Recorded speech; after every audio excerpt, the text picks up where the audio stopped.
حسین بھائی نظر ہمارے کراچی کے بہت ہی بزرگ شاعر تھے، ان کا انتقال ہو گیا۔ مرحوم کے 4 مصرعے جو ابتدا میں پیش کر رہا ہوں، سماعت فرمائیے۔ ایک بار صلوات پڑھ دیجیے معاذ اللہ۔ صلی علی محمد وآل محمد۔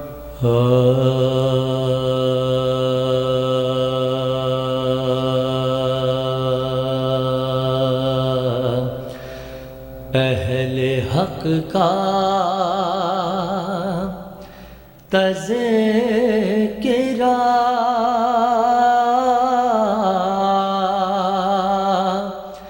پیہم کرو،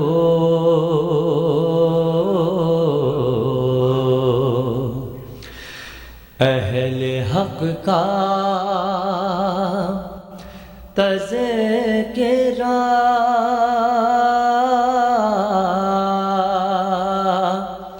پیہم کرو،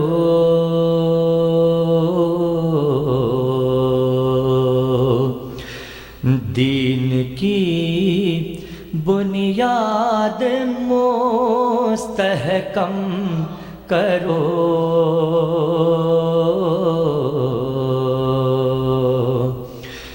دین کی بنیاد مستحکم کرو،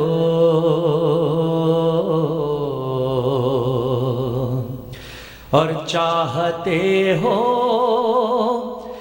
گر حیات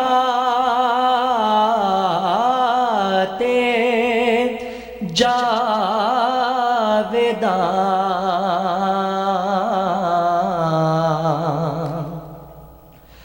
چاہتے ہو گر حیات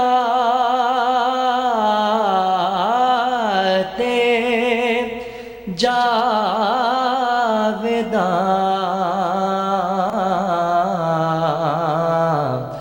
زندہ جاوید کا ماتم کرو،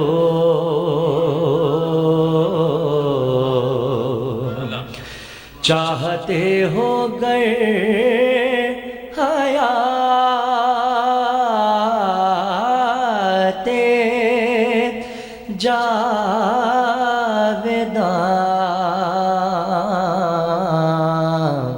زندہ جاوید کا ماتم کرو، اہل حق کا تذکرہ پیہم کرو۔ صلوات بر محمد وآل محمد۔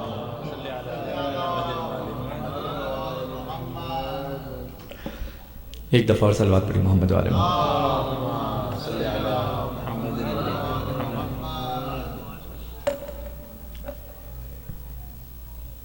ایک دفعہ اور صلوات پڑھی محمد وآل محمد پر۔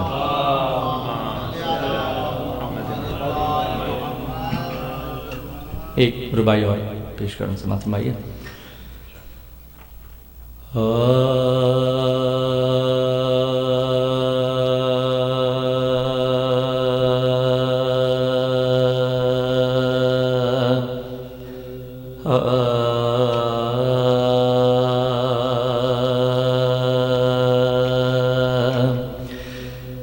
حضرت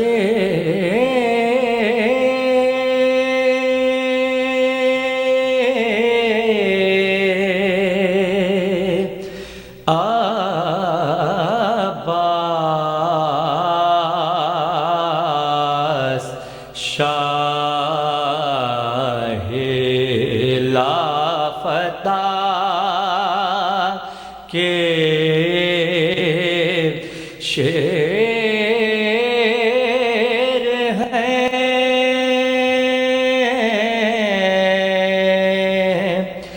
حضرت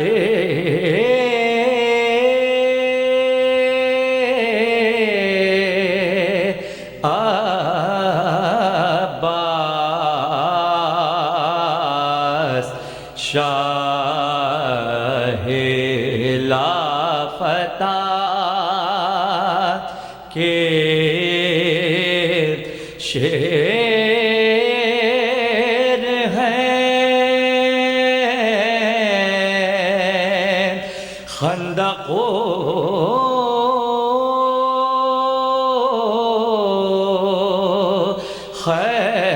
خیبر کے وہ یہ کربلا کے شیر ہیں کیوں نہ ہوں ہر جنگ میں یہ مثل ہے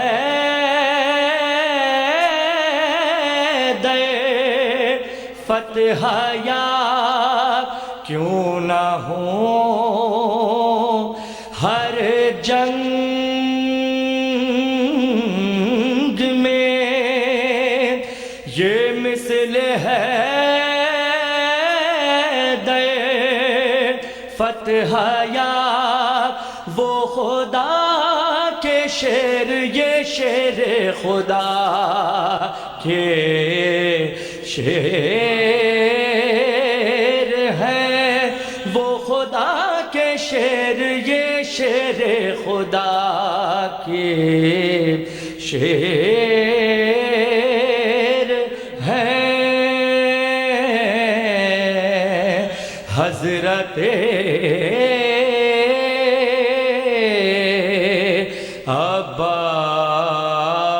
عباس شاہ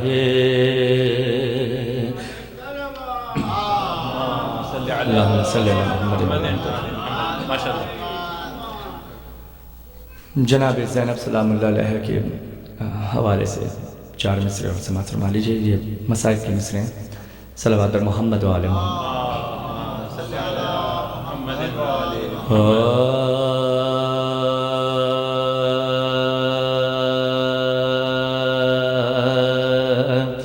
رہ گئے دشت میں تنہا تو وطن یاد آیا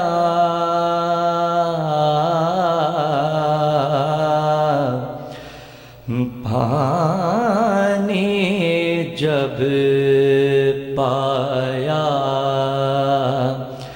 ہر ایک تشنا دہن یاد آیا رہ گئے دشت میں تنہا تو وطن یاد آیا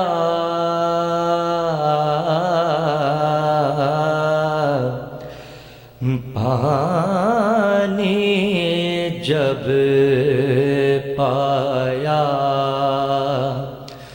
ہر ایک تشنا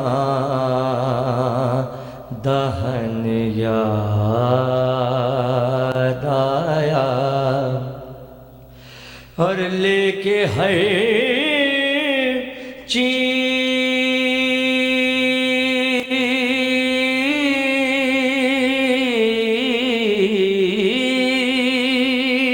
چیز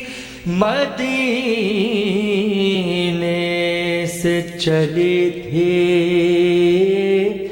زینب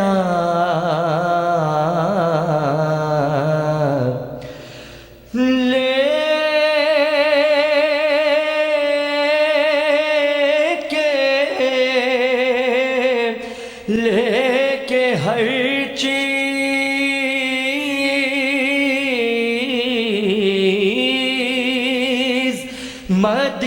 مدینے سے چلی تھی زینب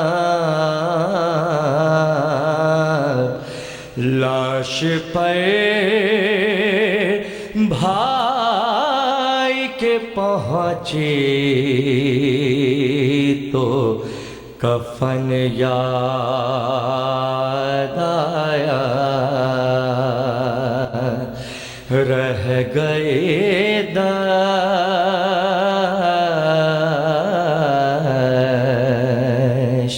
صلوات محمد وآل محمد۔ صلی علی محمد وآل محمد۔ فاتحہ۔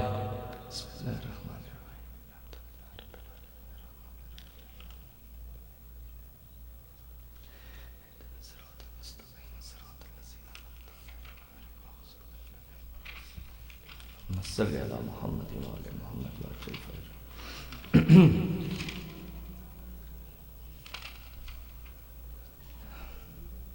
سلام کی گنجائش ہے؟ استاد قمر جلالوی کے چند اشعار پیش کروں، سماعت فرمائیے۔ ایک بار صلوات پڑھ دیجیے محمد وآل محمد پر۔ صلی علی محمد وآل محمد۔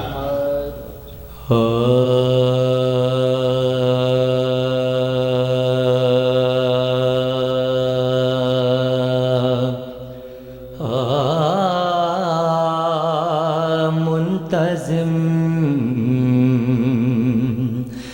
کعبے کا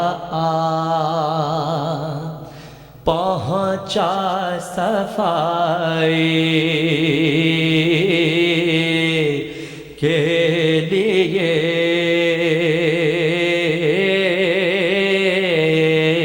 منتظم کعبے کا پہنچا صفائی کے لیے، اے بتوں اب اور گھر ڈھونڈو خدائی کے لیے، اے بتوں اب اور گھر ڈھونڈو خدائی کے لیے، منتظم کعبے کا پہنچا صفائی کے لیے، چیرتے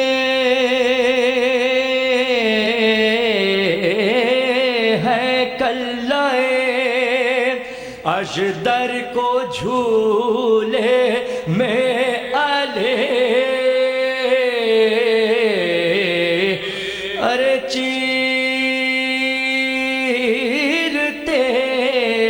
ہیں کلائے اژدر کو جھولے میں علی، آج پہلی مشق ہے خیبر کشائی کے لیے، آج پہلی مشق ہے خیبر کشائی کے لیے، منتظم کعبے کا پہنچا صفائی کے لیے، دو کیا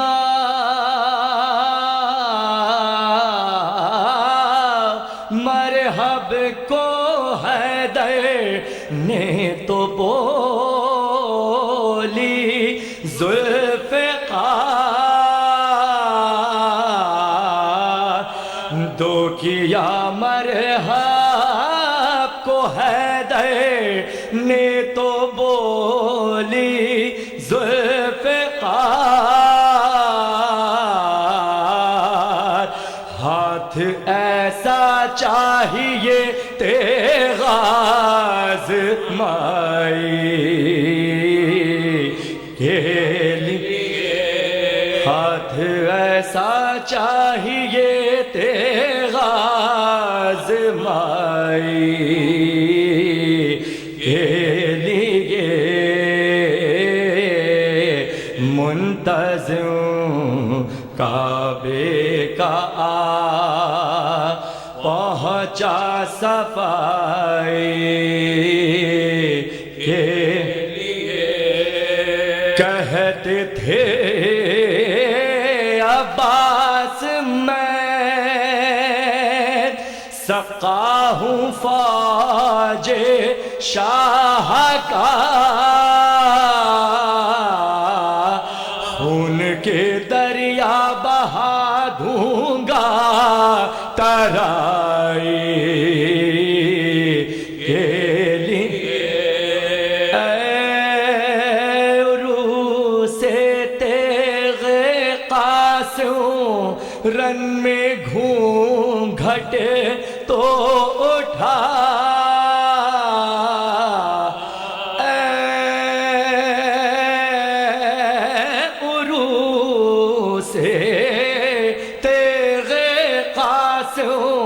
رن میں گھونگھٹ تو اٹھا سر لیے لاکھوں کھڑے ہیں رونمائی کے لیے سر لیے لاکھوں کھڑے ہیں رونمائی کے منتظم کعبے کا پہنچا صفائی کے لیے چاک اٹھتی تھی سکینہ نام سن کر شاہ کا جب کبھی روتی تھی زینب اپنے بھائی کے لیے کربلا جانے کو دل بیتاب رہتا ہے قمر جس طرح تڑپے کوئی طائر رہائی کے لیے منتظم کعبے کا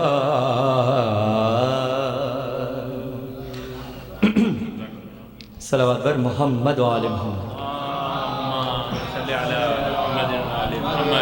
فاتحہ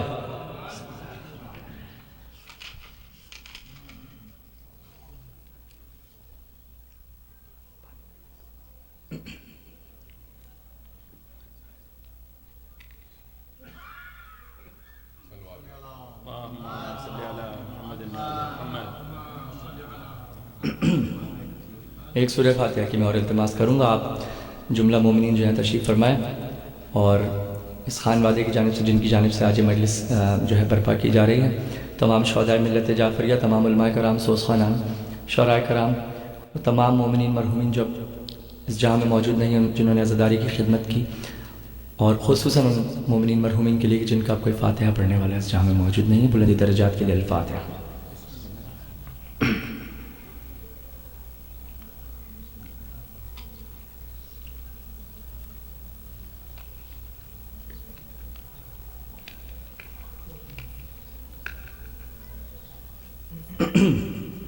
چار سے پانچ بند، اگر طبیعت نے اجازت دی تو بس 5 زیادہ سے زیادہ یا 4 بند پیش کروں گا۔ عاشور کے بعد کے حوالے سے 11 محرم کے حوالے سے مرثیہ ہے۔ صلوات پڑھ دیجیے محمد علیہ محمد۔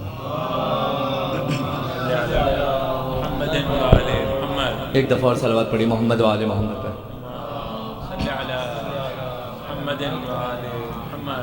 ارے میرا طبیعت اجازت نہیں دے، ایک دفعہ اور بلند تر صلوات۔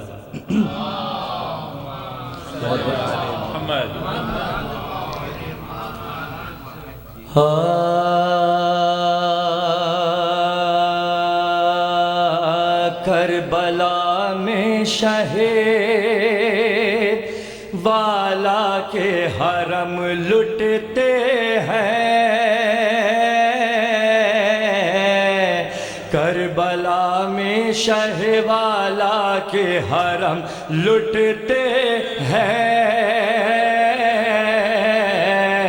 فاقہ کش تشنہ دہن کشتہ غم لٹتے ہیں، اور دشت غربت میں گرفتار ستم لٹتے ہیں، شور برپا ہے یہ بیووں میں کہ ہم لٹتے ہیں، شور برپا ہے یہ بیووں میں کہ ہم لٹتے ہیں، اور قتل وارث ہوئے سامان گرفتاری ہے، یا علی آؤ کہ اب وقت مددگاری، یا علی آؤ کہ اب وقت مددگاری ہے یہ فریاد کسی کی کہ برادر دوڑو، کوئی چلاتی ہے عباس دلاور دوڑو، اور کوئی کہتی ہے تڑپ کر میرے دل بر دوڑو، کوئی کہتی ہے تڑپ کر میرے دل پر دوڑو، ماں لٹی جاتی ہے دوڑو علی اکبر دوڑو، ماں لٹی جاتی ہے دوڑو علی اکبر دوڑو، اور دیکھو خونخوار عدو بیچیاں دکھلاتے ہیں، ارے دیکھ کھینچو کے لائی گھر میں دھسے آتے، دیکھ کھینچو کے لائی گھر میں دھسے آتے ہیں، ننھے بچوں کا یہ عالم ہے کہ تھراتے ہیں، گود میں ماں کے دہشت سے چھپے جاتے ہیں، ننگی تلوار جو ظالم انہیں دکھلاتے ہیں، بس تو چلتا نہیں اشک آنکھوں میں بھر لاتے ہیں، بس تو چلتا نہیں اشک آنکھوں میں بھر لاتے، نہ تو کر سکتے ہیں فریاد نہ رو سکتے ہیں، ارے چپ کے سہمے ہوئے ایک کا منہ تکتے، چپ کے سہمے ہوئے ایک کا منہ تکتے ہیں، فوج آدھا سے بھرا ہے شہ مظلوم کا گھر، ہنسلیاں لیتا ہے اصغر کی کوئی بانی شر، کھینچتا ہے کوئی کانوں سے سکینہ کے گو، کھینچتا ہے کوئی کانوں سے سکینہ کے گوہر،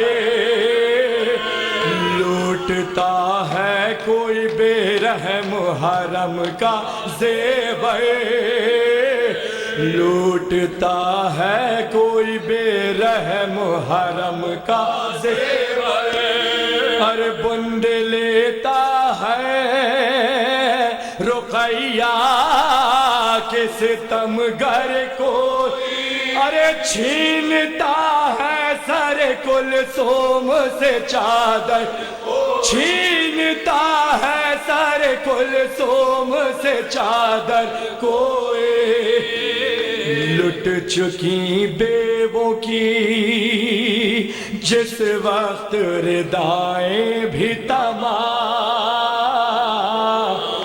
غل ہوا پھونک دو اب بارگاہ شاہ انا، بخدا ہے یہ دھواں دل سے نکلنے کا مقام، آتش ظلم سے جلنے لگے حضرت کے خیال، آتش ظلم سے جلنے لگے حضرت کے خیال، ارے شہ کے ناموس سراسی کھلے سر نکل، ارے بچوں کو لے کے حرم خیمے سے باہر نکلے، شہ کے ناموس سراسی کھلے سر نکلے، بچوں کو لے کے حرم خیمے سے باہر نکلے، بچوں کو لے کے حرم خیمے سے باہر نکلے۔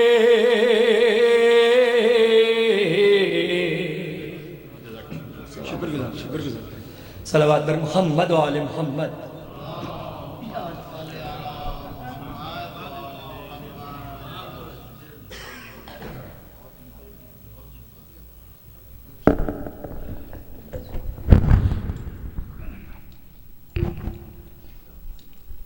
ایک اور باوز بلند صلوات۔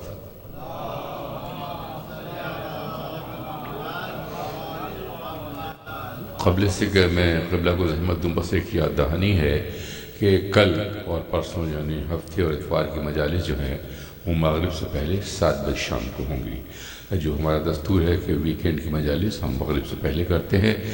کل کی مجلس 7 بجے ہوگی، مجلس کے بعد 2 نماز مغربین اور پھر نظر ہوگی۔ آپ سے درخواست ہے کہ پابندی وقت سے تشریف لائیں تاکہ وہ مجلس وقت پہ شروع ہو سکے۔ آپ کے تعاون کا بہت شکریہ۔ ایک باوز بلند صلوات۔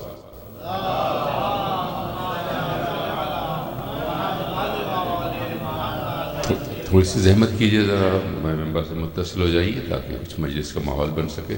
زحمت کیجئے، آگے آئیے براہ کرم صلوات پڑھتے ہوئے، آگے آئیے پلیز، اور آگے آئیے، اور آگے آئیے پلیز، تھوڑا سا آگے آگے تاکہ ایک مجلس کا ماحول بن سکے۔ ایک باوز بلند صلوات۔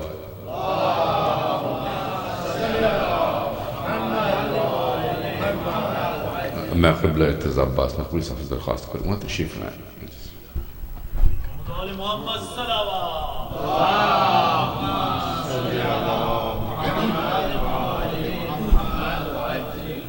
خوشنودی امام زمانہ بلند تر صلوات۔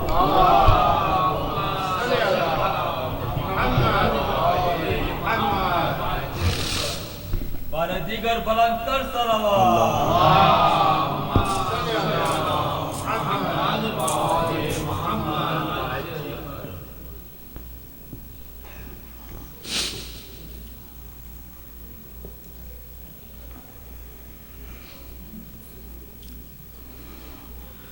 اعوذ باللہ السمیع العلیم من الشیطان اللعین الرجیم، بسم اللہ الرحمن الرحیم، الحمد للہ رب العالمین، الصلاة والسلام على اشرف الانبیاء والمرسلین، خاتم النبیین وشافع المحشر، سیدنا المسدد بشیرنا الممجد نذیرنا المؤید المصطفى الامجد المحمود الأحمد أبي القاسم محمد وأهل بيته الطيبين الطاهرين المعصومين المظلومين الذين أذهب الله عنهم الرجس وطهرهم تطهيرا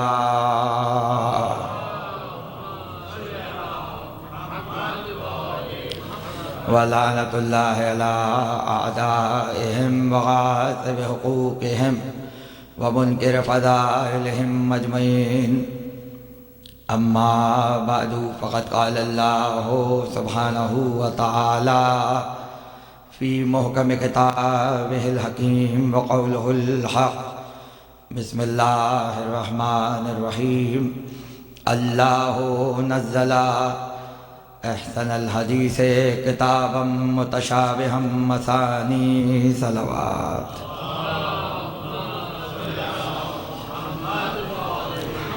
بارے دیگر صلوات پڑھیں آپ حضرات۔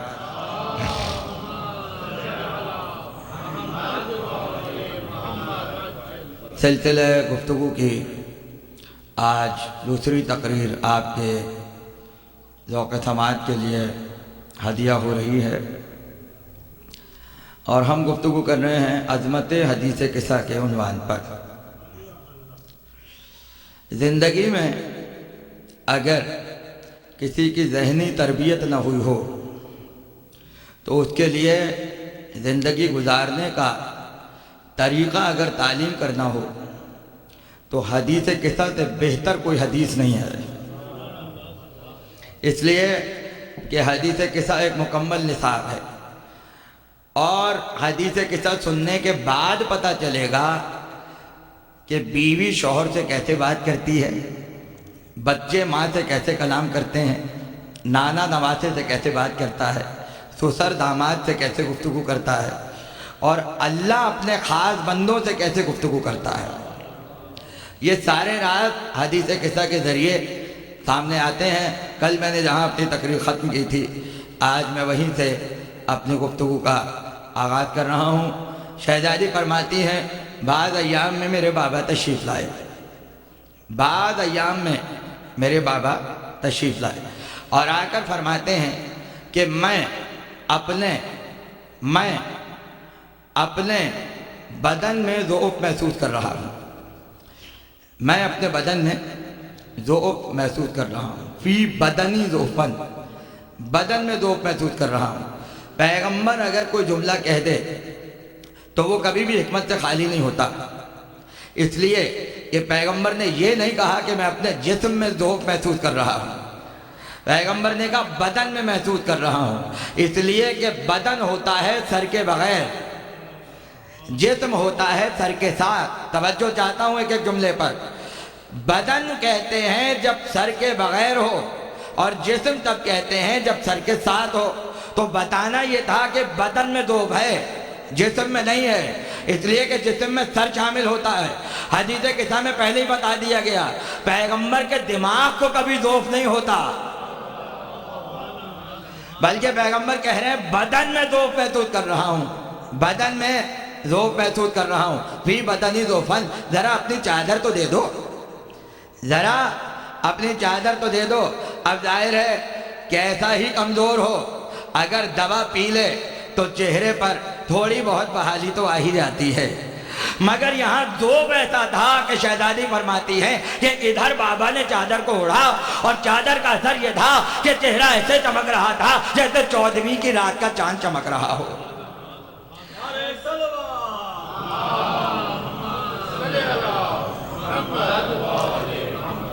اب سوال یہ پیدا ہوتا ہے کہ یہ ذوب کیا ہے؟ توجہ کیجئے گا، یہ ذوب کیا ہے؟ آل محمد کے فضائل ایسے ہیں کہ کڑی سے کڑی ملاتے جائیے، مسئلے حل ہوتے چلے جائیں گے۔ میں نے پوری تاریخ اسلام میں کوئی موقع ایسا نہیں دیکھا کہ پیغمبر نے کسی سے چادر مانگی ہو۔ توجہ کیجئے گا، حالانکہ چادر والیاں گھر میں بہت ہیں، مگر پیغمبر ہر کسی کی چادر کبھی طلب نہیں کرتے۔ تاریخ میں 2 موقع ایسے آئے کہ جہاں پیغمبر نے چادر مانگی، جہاں پیغمبر نے چادر مانگی۔ پہلا موقع وہ تھا کہ جب غار حرا میں پہلی وحی نازل ہوئی اور پیغمبر وحی سن کر غار حرا سے اتر کے خدیجہ کے گھر میں آئے تو آ کر جملہ کہا تھا زملونی زملونی، مجھے چادر میں لپیٹ دو، مجھے چادر میں لپیٹ دو۔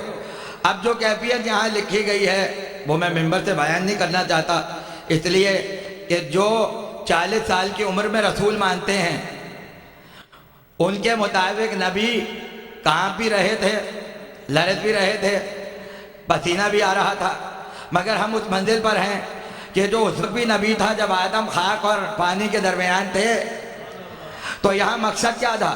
بتانا یہ تھا کہ یہ ذوق نہیں ہے، یہ بیماری نہیں ہے، یہ کمزوری نہیں ہے، بلکہ یہ وحی کا وزن ہے، یہ بار وحی ہے، یہ خشیت الہی ہے، یہ خوف الہی ہے کہ جسے پیغمبر ذوق سے تعبیر کر رہے تھے۔ یعنی جب وحی آئی تو وحی کا وزن اتنا تھا کہ حالت سکون میں جانے کے لیے ویسی ہی چادر چاہیے جو وحی الہی جیسی ہو، ویسی ہی چادر درکار ہے کہ جو وحی الہی کی خوشبو سے مہک رہی ہو۔ اس لیے کہا تھا خدیجہ ذرا اپنی چادر تو دو، خدیجہ ذرا اپنی چادر تو دو۔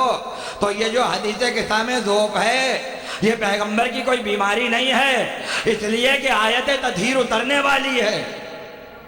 توجہ چاہتا ہوں آپ حضرات کی، تطہیر کی آیت آنے والی ہے، بار وحی کو پیغمبر محسوس کر رہے ہیں، اور ایسے میں کہتے ہیں فاطمہ ذرا اپنی چادر تو دے دو، ذرا اپنی چادر تو دے دو۔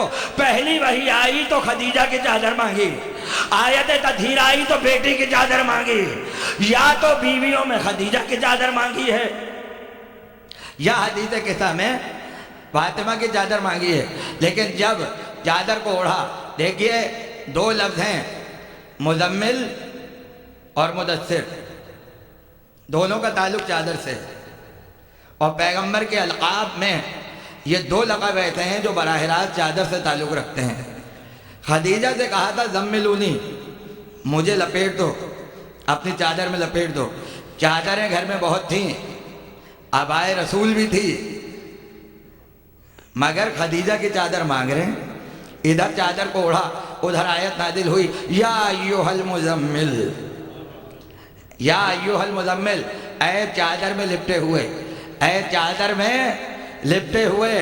تو پیغمبر کے مزمل ہونے میں رسول کی فضیلت تو ہے، مگر آدھی فضیلت چادر زہرا، چادر خدیجہ کی بیان ہو رہی ہے۔ مزمل چادر میں لپٹا ہوا، مدثر چادر کو اوڑھنے والا۔ پیغمبر مزمل بھی ہیں، پیغمبر مدثر بھی ہیں، دونوں لقب چادر سے جڑے ہوئے ہیں۔ بھائی توجہ کیجیے گا، دیکھیے چادر جو ہے، آج آپ کو تھوڑی دیر کے لیے چادر پہ روکوں گا، اس لیے کہ یہ حدیث ہی چادر کی ہے۔ قصہ چادر، پیغمبر چادر مانگ رہے، ذرا اپنی چادر تو دو۔ پہلی بات تو دیکھیں، کسی چیز کو چادر میں لپیٹنا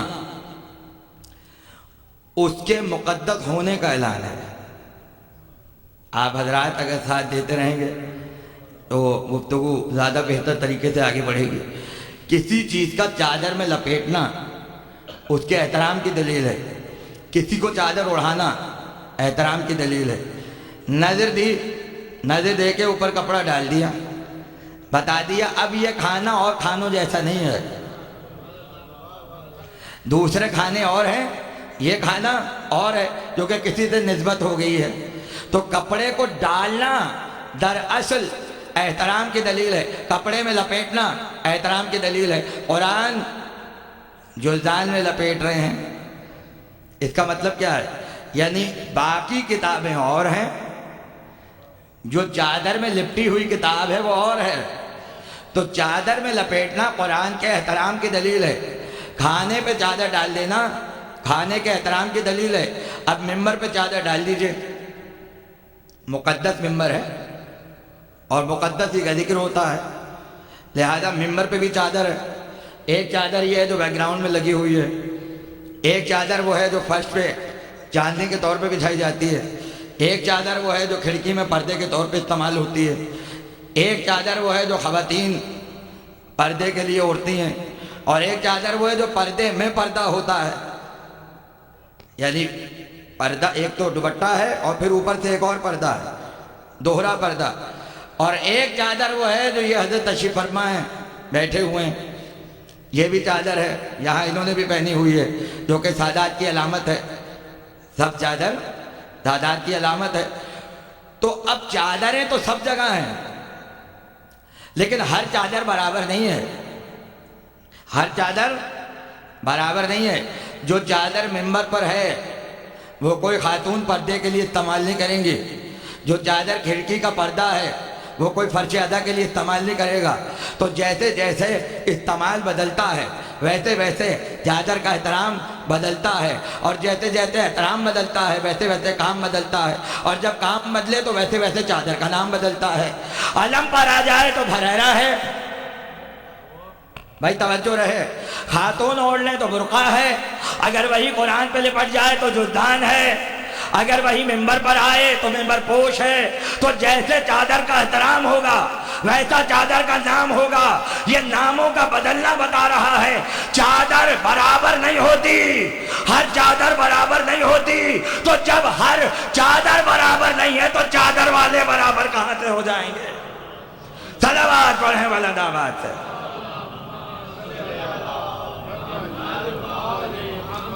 اور فرما رہے ہیں اب ابراہیم نے کعبہ بنایا، ہاجرہ نے اپنا دوپٹہ کعبے کے دروازے پہ ڈال دیا، یعنی غلاف کعبہ جو ہے پہلا وہ حضرت ہاجرہ کی چادر تھی۔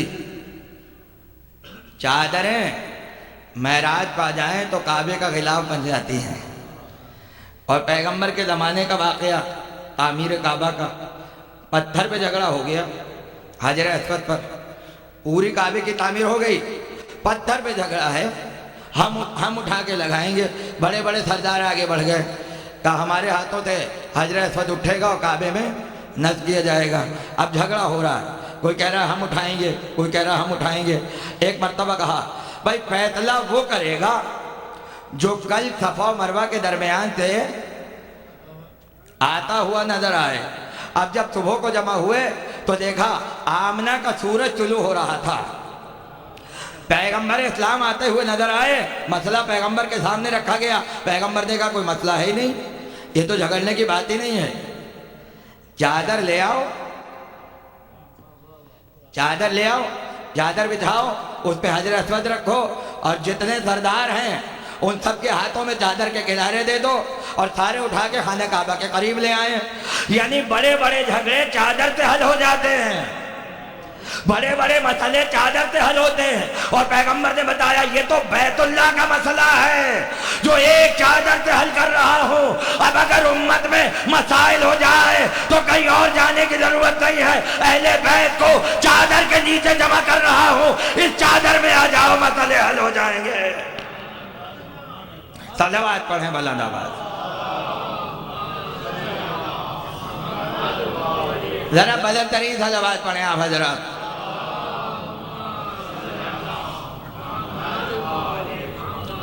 اور فرمانے ہیں اور ایک قصیدہ مشہور ہے چادر پر، آپ نے بار بار سنا ہوگا، رمضان میں بڑی آب و تاب سے پڑھا جاتا ہے، قصیدہ بردہ شریف۔ یہ بردہ کیا ہے؟ بردہ چادر کو کہتے ہیں، چادر پہ قصیدہ پڑھ رہے ہیں اور چادر والوں کا پتہ نہیں ہے، اور رمضان میں بڑی آب و تاب سے آپ کے یہاں لائبریری میں اس قصیدے کی شرح بھی موجود ہے فارسی زبان میں۔ تو بردہ شریف قصیدہ ہے پورا چادر کا۔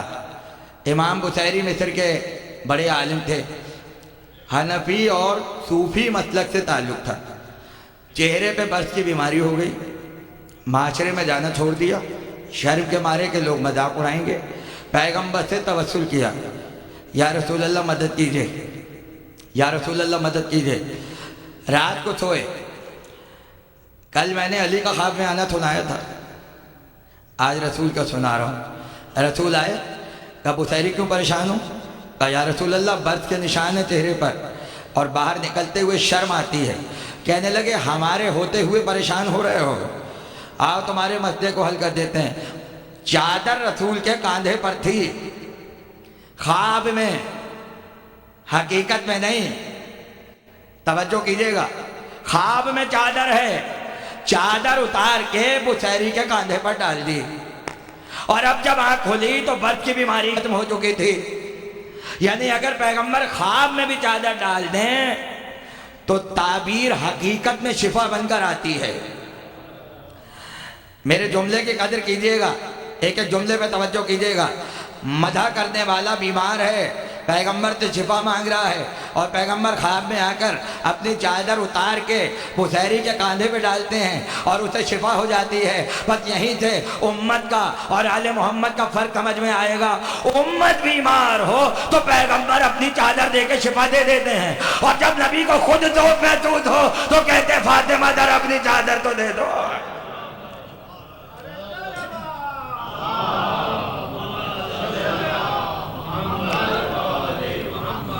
ذرا اپنی چادر تو دو، ذرا اپنی چادر تو دو۔ تو ہر چادر کا استعمال مختلف ہے، ہر چادر برابر نہیں ہے۔ بالکل اسی طرح ایک چادر کعبے پر بھی ہے، ایک چادر کعبے پر بھی ہے، وہ چادر اور ہے، ساری چادریں اور ہیں، اس کا نام اور ہے، ہر چادر کا نام اور ہے۔ اس لیے جو نام کعبے کی چادر کا ہے وہ کسی چادر کے ساتھ نہیں لیا جاتا، یہ خصوصیت ہے۔ کبھی اگر آپ تقریب دیکھیں ٹی وی پر غلاف کعبہ کی تبدیلی کی تو اس میں کعبے کی چادر کا نام لکھا ہوا آتا ہے عربی میں، اور چونکہ نوجوان بیٹھے ہیں اگر وقت ملے تو جا کے چیک کر لیجیے گا موبائل پر کہ کعبے کی چادر کا نام کیا ہے۔ کسوت الکعبہ، کیا نام ہے؟ کسوت الکعبہ۔ دیکھیے جلابیب بھی چادر ہے، بردہ بھی چادر ہے، چادر کے بہت سارے نام ہیں، اور میرے پاس ابھی اتنا وقت نہیں ہے کہ میں سارے نام آپ کی خدمت پیش کروں۔ ہر چادر کا نام الگ ہے، مگر کعبے کی چادر کو کہتے ہیں کسوہ، کاف سین واو ہے، کسوت الکعبہ۔ یہ جو کسوہ ہے اسی سے لفظ کسا بنا ہے، اور ہی نہیں فرمایا آپ نے، کسوہ ہی سے لفظ کسا بنا ہے۔ اب سمجھ میں آیا پیغمبر نے بیٹی سے آ کے کیوں کہا تھا ذرا اپنی کسائے یمانی دے دو؟ پیغمبر نے بردہ نہیں کہا، پیغمبر نے چادر کا عربی میں کوئی اور نام نہیں لیا، بلکہ وہ نام لیا ہے کہ جو کعبے کی چادر کا ہوتا ہے۔ زہرا کی چادر کو وہ نام دیا ہے کہ جو کعبے کی چادر کا ہوتا ہے۔ یا رسول اللہ، ارے کہاں کعبے کی چادر اور کہاں فاطمہ زہرا کی چادر، آپ دونوں کو ایک ہی نام سے کیوں پکار رہے ہیں؟ تو پیغمبر پکار کے کہیں گے کیوں نہ ہو، کسوہ وہ ہے جو کعبے کو ڈھانپتی ہے، اور زہرا کی کسا وہ ہے وہ اسے ڈھانپتی ہے، جس کے لیے نبی نے کہا تھا یا علی تیری مثال کعبے کی مثال ہے۔ صلوات پڑھیں بلند آواز، ذرا اور بلند ترین صلوات پڑھیں آپ حضرات۔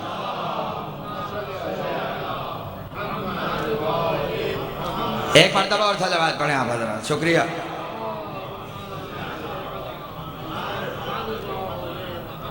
توجہ ہے آپ حضرات کی؟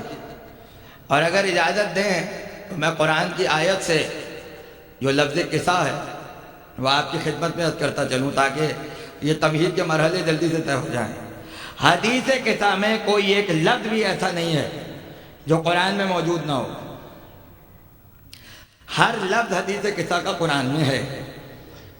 یعنی شہزادی نے پورا واقعہ قرآن کی لغت میں بیان کیا ہے، اور نہیں فرما رہا ہے آپ، شہزادی نے سارے الفاظ حدیث قصہ میں قرآن سے لیے ہیں۔ اب یہ کیسے ہو سکتا تھا کہ جب قصہ کا لفظ آیا تو قرآن میں لفظ قصہ نہ ہو؟ موجود ہے، موجود ہے، چادر ہی کے لیے ہے، چادر ہی کے لیے ہے، مگر کپڑے کی چادر نہیں، گوشت کی چادر۔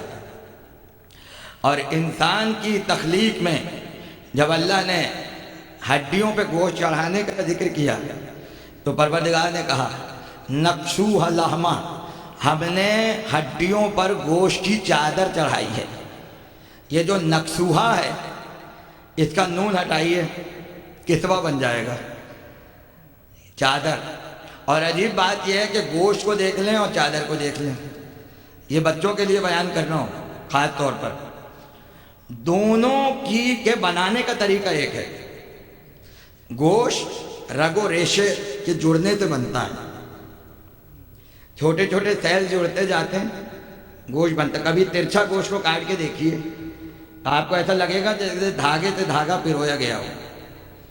چادر بھی ایسی بنتی ہے، دھاگے سے دھاگا بنتا ہے، اس لیے اللہ نے گوشت کو چادر سے تشبیہ دی ہے، چادر سے تشبیہ دی ہے۔ بات واضح ہے تاکہ لفظ قصہ بھی قرآن میں آ جائے۔ اب اس سے بہتر جملہ میں قصہ کی تشریح کرتے ہوئے آپ کی خدمت میں نہیں کر سکتا کہ جو اب کرنے جا رہا ہوں۔ اللہ نے قصہ کا لفظ قرآن میں گوشت کی چادر کے لیے رکھا ہے، یعنی اس کا کوئی تعلق تو گوشت سے ہے، اس کا قصہ کا کوئی تعلق گوشت سے ہے، چونکہ قرآن کی لغت میں گوشت کی چادر کے لیے لفظ قصہ کو رکھا تھا، اس لیے جب چادر میں پانچوں آ چکے تو پیغمبر نے ہاتھ اٹھا کے کہا تھا پروردگار گواہ رہنا، لحموں کا لحمی، دموں کا دمی، ان کا گوشت میرا گوشت ہے، ان کا خون میرا خون ہے۔ صلوات پڑھیں بلا نواز سے۔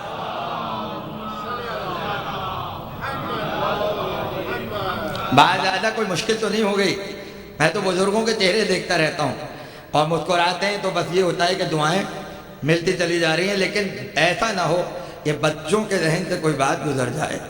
لیکن میں دیکھ رہا ہوں بات پہنچ رہی ہے۔ زہرا اپنی قصہ یمانی تو دو، توجہ کیجیے گا۔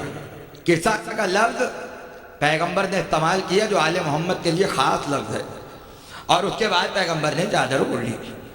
کأنہ البدر فی لیلۃ تمامہ و کمالہ، بابا کا چہرہ ایسے روشن تھا کہ جیسے 14ویں کی رات میں چاند چمکتا ہے۔ اب خدا جانے چہرہ 14ویں کے چاند جیسا چمک رہا تھا یا محمد کے چہرے میں 14 کا جلوہ نظر آ رہا تھا۔ اور یہاں کمال ہے، قمر نہیں کہا رسول کو، بدر کہا۔ بدر ہے 14ویں کا چاند، قمر ہے پہلی تاریخ کے بعد کا چاند۔ پہلی تاریخ سے پہلے جو چاند ہے وہ ہلال ہے، اور منزلیں طے کر کے رہے گا تو قمر ہے۔ اس لیے ہمارے پاکستان میں رویت ہلال ہے، رویت قمر نہیں ہے، کیونکہ قمر سب کو نظر آتا ہے۔ اللہ چاہتا تھا ایک ہلال ایسا ہو جو ہو کر بھی کسی کو نظر نہ آئے، تاکہ دنیا یہ کہے کہ نظر نہیں آ رہا، ہونے میں شک نہیں ہے، موجود تو ہے مگر نظر نہیں آ رہا۔ ارے آسمان کے ہلال کو مان رہے ہو، آل محمد کا ہلال سمجھ میں نہیں آ رہا۔ ہلال چاند کے بھی نام ہے، چاند کے بھی نام ہے۔ اب یہ تو آپ اللہ سے پوچھئے کہ مکمل 14 ہی کو کیوں ہوتا ہے؟ پہلی کو نکلا ناخن کی طرح باریک، بڑھتا گیا بڑھتا گیا بڑھتا گیا بڑھتا گیا بڑھتا گیا۔ اب جب 14ویں کی شب آئی تو کامل ہو گیا۔ پتہ چلا کوئی کامل ہو ہی نہیں سکتا جب تک 14 تک نہ پہنچے، اور ادھر 14 کی تاریخ گزری، چاند گھٹنا شروع ہو گیا۔ تو قرآن کی نظر میں چاند سے جینا سیکھو۔ 14 تک پہنچتا ہے تو کامل ہوتا ہے، 14 کو چھوڑتا ہے تو گھٹنا شروع ہو جاتا ہے۔ تو یہی تو کہہ رہے ہیں علی کے ہو جاؤ تو کامیاب ہو، چھوڑ دو تو خسارے میں ہو۔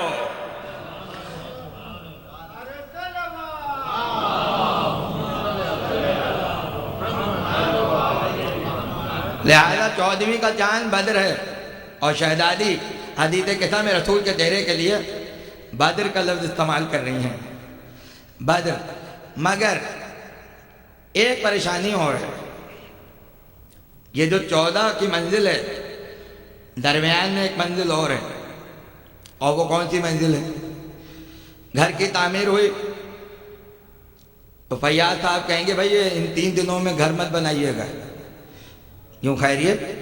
قمر در اقرب ہے، کیا سمجھے آپ؟ نکاح مت کیجیے گا، کیوں؟ ارے قمر در اقرب ہے۔ سفر مت کیجیے گا، کیوں؟ قمر در اقرب ہے۔ اچھا کتنے دن رہے گا؟ 3 دن۔ اقرب کہتے ہیں بچھو کو، یعنی 3 دن تک چاند بچھوؤں میں رہتا ہے، اور وہ دن اتنے نحوست والے ہوتے ہیں، مسکرا رہے ہیں آپ ایک دوسرے کو دیکھ کر، بس پریکٹیکل بات کر رہا ہوں میں، اور اس میں کوئی شیعہ سنی کا مسئلہ نہیں ہے، سنی بھی قمر در اقرب مانتے ہیں، ہم بھی مانتے ہیں، مگر سوال یہ ہے کہ یہ 4 دن کیوں نہیں ہوتا، یہ اور دن کیوں نہیں ہوتا؟ 3 دن تک برج اقرب میں گیا، اور اس کی نحوست کے اثرات پوری دنیا پر آتے ہیں، تو جہاں چاند 3 بچھوؤں میں ہو وہاں شادی نہیں ہے، وہاں گھر نہیں بنایا جائے گا، وہاں پہ سفر نہیں کیا جائے گا۔ قرآن نے کہا وَالشَّمْسِ وَضُحَاهَا وَالْقَمَرِ إِذَا تَلَاهَا، ہمیں قسم ہے سورج کی اور قسم ہے اس چاند کی کہ جو سورج کے پیچھے پیچھے آتا ہے، تو محمد سورج ہے، علی چاند ہے۔ اب دیکھیے آپ کچھ اور سوچ رہے ہیں اور میں آپ کو کہیں اور لے جا رہا ہوں۔ اب یہ دیکھو کہ قمر امامت پر ایسا وقت کون سا آیا کہ جہاں 3 منحوس ساتیں تھی، تو بھائی پہلی کو جمل کہتے ہیں، دوسری کو سفین کہتے ہیں، تیسری کو نہروان کہا جاتا ہے۔ صلوات پڑھیں مولانا آواز سے۔ حضور توجہ ہے؟ تو شہزادی بیان کر رہی ہیں۔ اچھا اب اگر دستے دب جوڑ کے کہوں بی بی، قرآن تو محمد کو سورج کہہ رہا ہے اور علی کو چاند کہہ رہا ہے، تو آپ کہیے نا یہ بابا کا چہرہ ایسا تھا کہ جیسے سورج چمک رہا تھا۔ نہیں، تشبیہ دینا کوئی شہزادی سے سیکھے، تشبیہ کی نزاکتیں کوئی شہزادی سے سیکھے، اس لیے کہ سورج چمکتا ہے دوپہر میں، چاند چمکتا ہے رات میں، سورج میں ہے جلال، چاند میں ہے جمال۔ چاند رات میں چمکتا ہے، سورج دن میں چمکتا ہے، تو پیغمبر کے چہرے کو بدر اس لیے کہا کہ چادر کا رنگ تھا سیاہ، تو سیاہ چادر میں چاند ہی تو چمکے گا اور کیا چمکے گا۔ کانہ البدر فی لیلت تمامہ بکمال، بابا کا چہرہ ایسے چمک رہا تھا کہ جیسے 14ویں کا چاند ہو۔ صاحبان فہم تشریف فرما، اور ظاہر ہے کہ بہت دور کا سفر طے کر کے آتے ہیں اس مجلس میں برکتیں حاصل کرنے کے لیے، اور میں تو بہرحال آیا ہی دور سے ہوں، تو میرا بھی کبھی کبھی جی چاہتا ہے کہ کچھ تحائف آپ کی خدمت میں پیش کیے جائیں، اور اس کے بغیر مجلس کا لطف نہیں ہے۔ بدر تمام، توجہ کیجئے گا، بدر کامل کأنہ البدر فی لیلت تمامہ وکمال، کمال اور تمام دونوں لفظ استعمال کیے ہیں چاند کے ساتھ۔ آپ نے شاعری میں سنا ہوگا بدر کامل، سنا ہوگا بدر تمام، تو بدر وہ کل تشریف فرما تھے ہمارے بہت بڑے شاعر کراچی کے بدر آبادی کے جو فرزند ہیں، انہوں نے کتاب کا نام رکھا ہے بدر کامل۔ تو بدر کے ساتھ کامل کا لفظ آتا ہے اور بدر کے ساتھ تمام کا لفظ آتا ہے۔ بدر کامل پورا چاند، بدر تمام پورا چاند۔ فرق کیا ہے؟ فرق ہے کمال کا لفظ وہاں آتا ہے جہاں مقصد پورا ہو، اور تمام کا لفظ وہاں آتا ہے جہاں مقدار پوری ہو۔ اب میں مثال کر دوں، آپ اپنے گھر سے چلے، مقصد کیا ہے آپ کا؟ امام بارگاہ پہنچنا، تو جب یہاں پہنچ گئے وقت پر تو سفر کامل ہوا، اس لیے کہ مقصد حاصل ہو گیا۔ اور تمام کے لیے چاہیے مقدار، یعنی اتنا پیٹرول گاڑی میں ہو، مقدار اتنی ہو کہ سفر تمام ہو جائے۔ ترازو ہے، ترازو ہے، ترازو میں ایک ہی وقت میں 2 کام ہوتے ہیں، وزن بھی ہوتا ہے، وزن کے ساتھ ساتھ کانٹا بھی دیکھا جاتا ہے۔ اب یہ تو ہمارے پاکستان کی مثالیں ہیں، یہاں تو ترازو کا کوئی تصور ہی نہیں ہے، لیکن اب میں مثال دے رہا ہوں کیونکہ سارے وہیں کے لوگ تشریف فرما ہیں۔ ایک ہی وقت میں 2 کام ہو رہے ہیں، ایک تو یہ کہ کانٹا برابر ہو جائے، اور یہ تب برابر ہوگا جب پھل کی مقدار پوری ہو۔ تو جب اتنے پھل اس میں آ جائیں کہ کانٹا برابر ہو جائے تو آپ کہیں گے مقدار ہو گئی تمام۔ اور جب کانٹے برابر آ جائیں تو مقصد تو آپ کا برابر تولنا ہے، تو آپ کہیں گے کمال۔ تو کمال کا لفظ عربی میں آتا ہے مقصد کے لیے، اور تمام کا لفظ عربی میں آتا ہے مقدار کے لیے۔ چاند کو بدر کامل اس لیے کہتے ہیں کیونکہ اس کا مقصد 14 تاریخ تک پہنچنا ہوتا ہے، اور جب 14 تک پہنچتا ہے تو کامل ہو جاتا ہے۔ اور تمام اس لیے کہتے ہیں کہ جو حجم ہے وہ بڑھتا چلا جاتا ہے، تو جب حجم پورا ہو جائے تو کیا ہو جاتا ہے؟ تمام۔ بات واضح ہو گئی۔ کمال مقصد تک پہنچنا، تمام مقدار تک پہنچنا۔ اب اگر اجازت ہو تو آیت پڑھوں، الیوم اکملت لکم دینکم واتممت علیکم نعمتی۔ آج ہم نے دین کو کامل کر دیا ہے، اور ہی نہیں فرما رہا ہے۔ غدیر میں کہا گیا آج دین کامل ہو گیا ہے، دین کامل ہوا ہے، واتممت علیکم نعمتی، اور نعمت تمام ہو گئی ہے۔ تو پتہ چلا ولایت علی پر پہنچ کے دین کا مقصد پورا ہوا ہے، اور علی کی ولایت کے آنے سے نعمت کی مقدار پوری ہوئی ہے۔ صلوات پڑھیں بلند آواز سے۔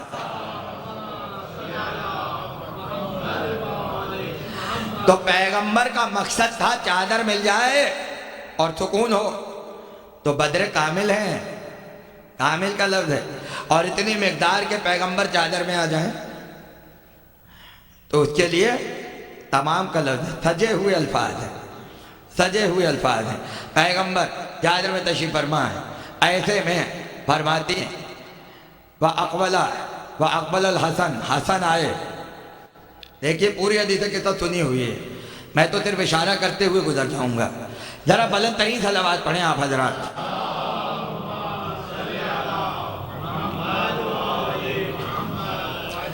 حسن آئے، سلام کیا، اور پہلا جملہ کا نانا کی خوشبو آ رہی ہے اور چادر میں ہے۔ حسین آئے، سلام کیا، نانا کی خوشبو آ رہی ہے چادر میں ہے۔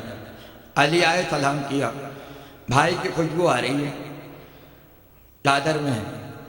توجہ کیجیے گا، تینوں آئے ہیں الگ الگ وقت میں، اور تینوں کے جملے ایک ہی ہیں۔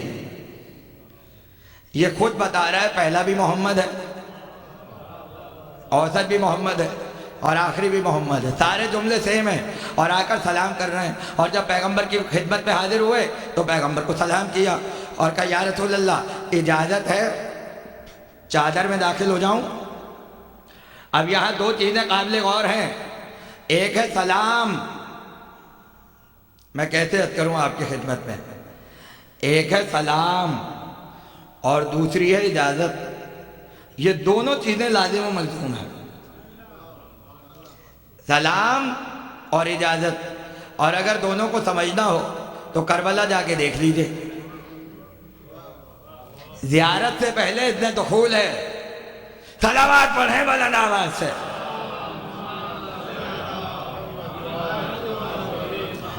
زیارت سے پہلے اذن ہے، داخل ہو جائیں، اس کے بعد ہے سلام۔ ایسا ہے یا نہیں ہے؟ حدیث قصہ میں بھی یہی ہے، سلام بھی کر رہے ہیں، اجازت بھی لے رہے ہیں۔ اچھا وہ اجازت لے رہے ہیں جنہیں اجازت کی ضرورت ہی نہیں ہے۔ گھر میں آنے کے لیے باپ بیٹے سے اجازت لے گا؟ بیٹی باپ سے اجازت لے گی؟ جس کی چادر تھی وہ شہزادی خود کہہ رہی ہیں اجازت ہے چادر میں آ جاؤں، تو کتنی اہمیت ہے یہاں اذن کی۔ اور جو مقصد ہے وہ بھی آپ کی خدمت پیش کروں گا۔ سلام کیا اور اجازت لی۔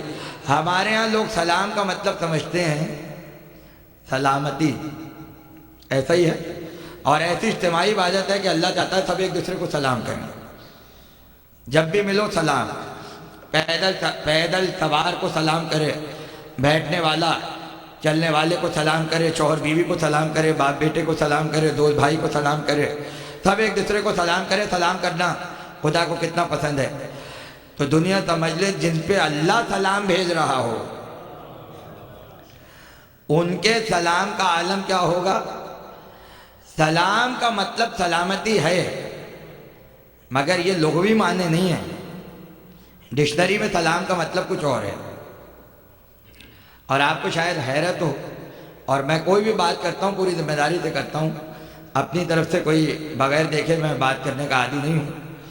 سلام کہتے ہیں درخت کو، عربی میں سلام کہتے ہیں درخت کو.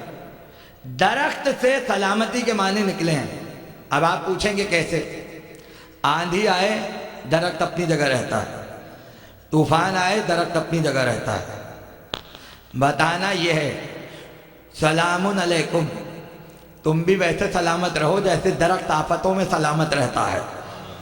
تم ویسے سلامت رہو جیسے درخت کی جڑیں سلامت رہتی ہیں. تم ویسے سلامت رہو کہ جیسے درخت خود بھی سرسبز رہتا ہے اور اوروں کو بھی سکون دیتا ہے. تم ویسے ہی سلامت رہو کہ جیسے درخت پھل دیتا ہے اور لوگوں کو فائدہ پہنچاتا ہے، تو تم بھی فائدہ پہنچاتے رہو، سلامتی کی حالت میں رہو. اس لیے یہ لفظ سلام ہے، یہ لفظ سلام ہے اور یہ نکلا ہے درخت سے. تو اب اگر پروردگار اپنے کلمے کی مثال میں یہ کہے کہ ضرب اللہ مثلا کلمۃ طیبۃ کشجرۃ طیبہ، اللہ کے کلمے کی مثال شجرہ طیبہ کی ہے، تو اللہ کا شجر رضی اللہ نہیں ہوگا، علیہ السلام ہوگا.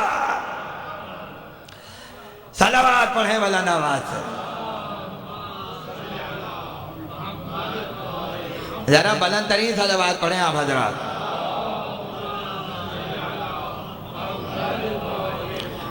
بات واضح ہو رہی ہے؟ سلام کی بات آ گئی تو ایک روایت آپ کی خدمت میں عرض کرتا چلوں، تاکہ مجھے لگ رہا ہے کہ بات تھوڑی سنجیدہ ہو گئی ہے آج، اس لیے ایک روایت آپ کی خدمت میں عرض کروں. اگر کہیں آپ کے والد تشریف فرما ہوں اور ان کے ساتھ دوست کے والد بیٹھے ہوں، تو پہلے سلام کس کو ہوگا؟ اپنے والد کو ہوگا نا. دستور تو یہی ہے، کیونکہ باپ پہلے ہے، اس کے بعد سارے باپ ہیں دنیا میں. اور اگر اپنے والد کے ساتھ سسر تشریف فرما ہوں،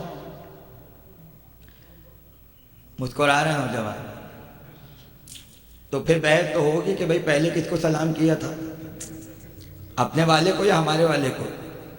تو طریقہ یہ ہے کہ اجتماعی سلام کر کے گزر جائیں، پتہ ہی نہ چلے پہلے اس کو کیا گیا ہے. اچھا اگر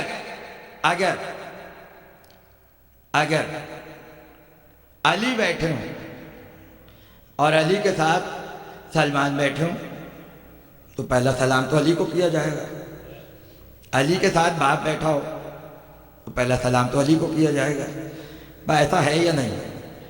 کیونکہ علی تو باپوں کے باپ ہیں.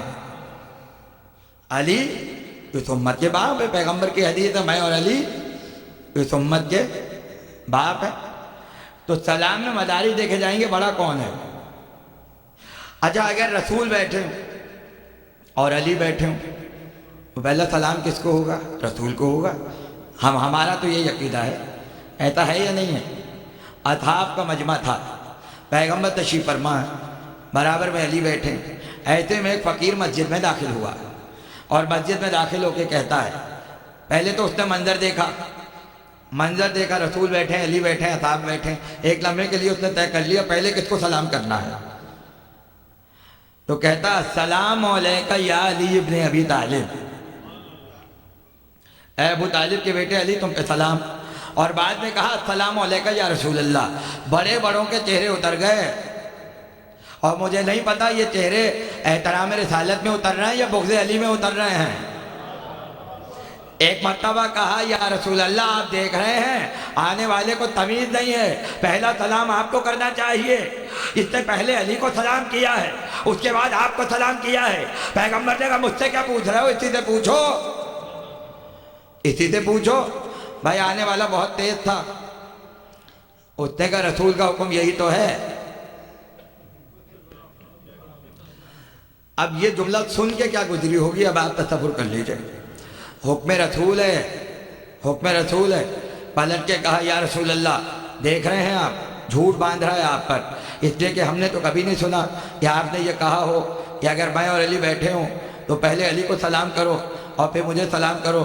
نبی نے کہا مجھ سے کیا پوچھ رہے ہو، اس فقیر سے پوچھو کہ اس نے کب سنا ہے یہ ایک مرتبہ سارے مڑے فقیر کی طرف اور مڑ کے پوچھتے ہیں بتاؤ ہم نے تو کبھی پیغمبر سے نہیں سنا تھا کہ پہلے علی کو سلام کرو اس کے بعد مجھے سلام کرو، کہاں سے اپنی طرف سے بنا کے لا رہے ہو؟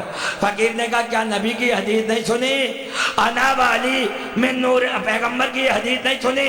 انا مدینۃ العلم والی بابھا، میں علم کا شہر ہوں، علی اس کا دروازہ، غور نہیں فرمایا آپ نے، میں علم کا شہر ہوں، علی اس کا دروازہ ہے۔ شہر میں دروازے سے جاتے ہیں، شہر بعد میں آتا ہے، دروازہ پہلے آتا ہے، اس لیے پہلے دروازے کو سلام کیا ہے، پھر پیغمبر کو سلام کیا ہے۔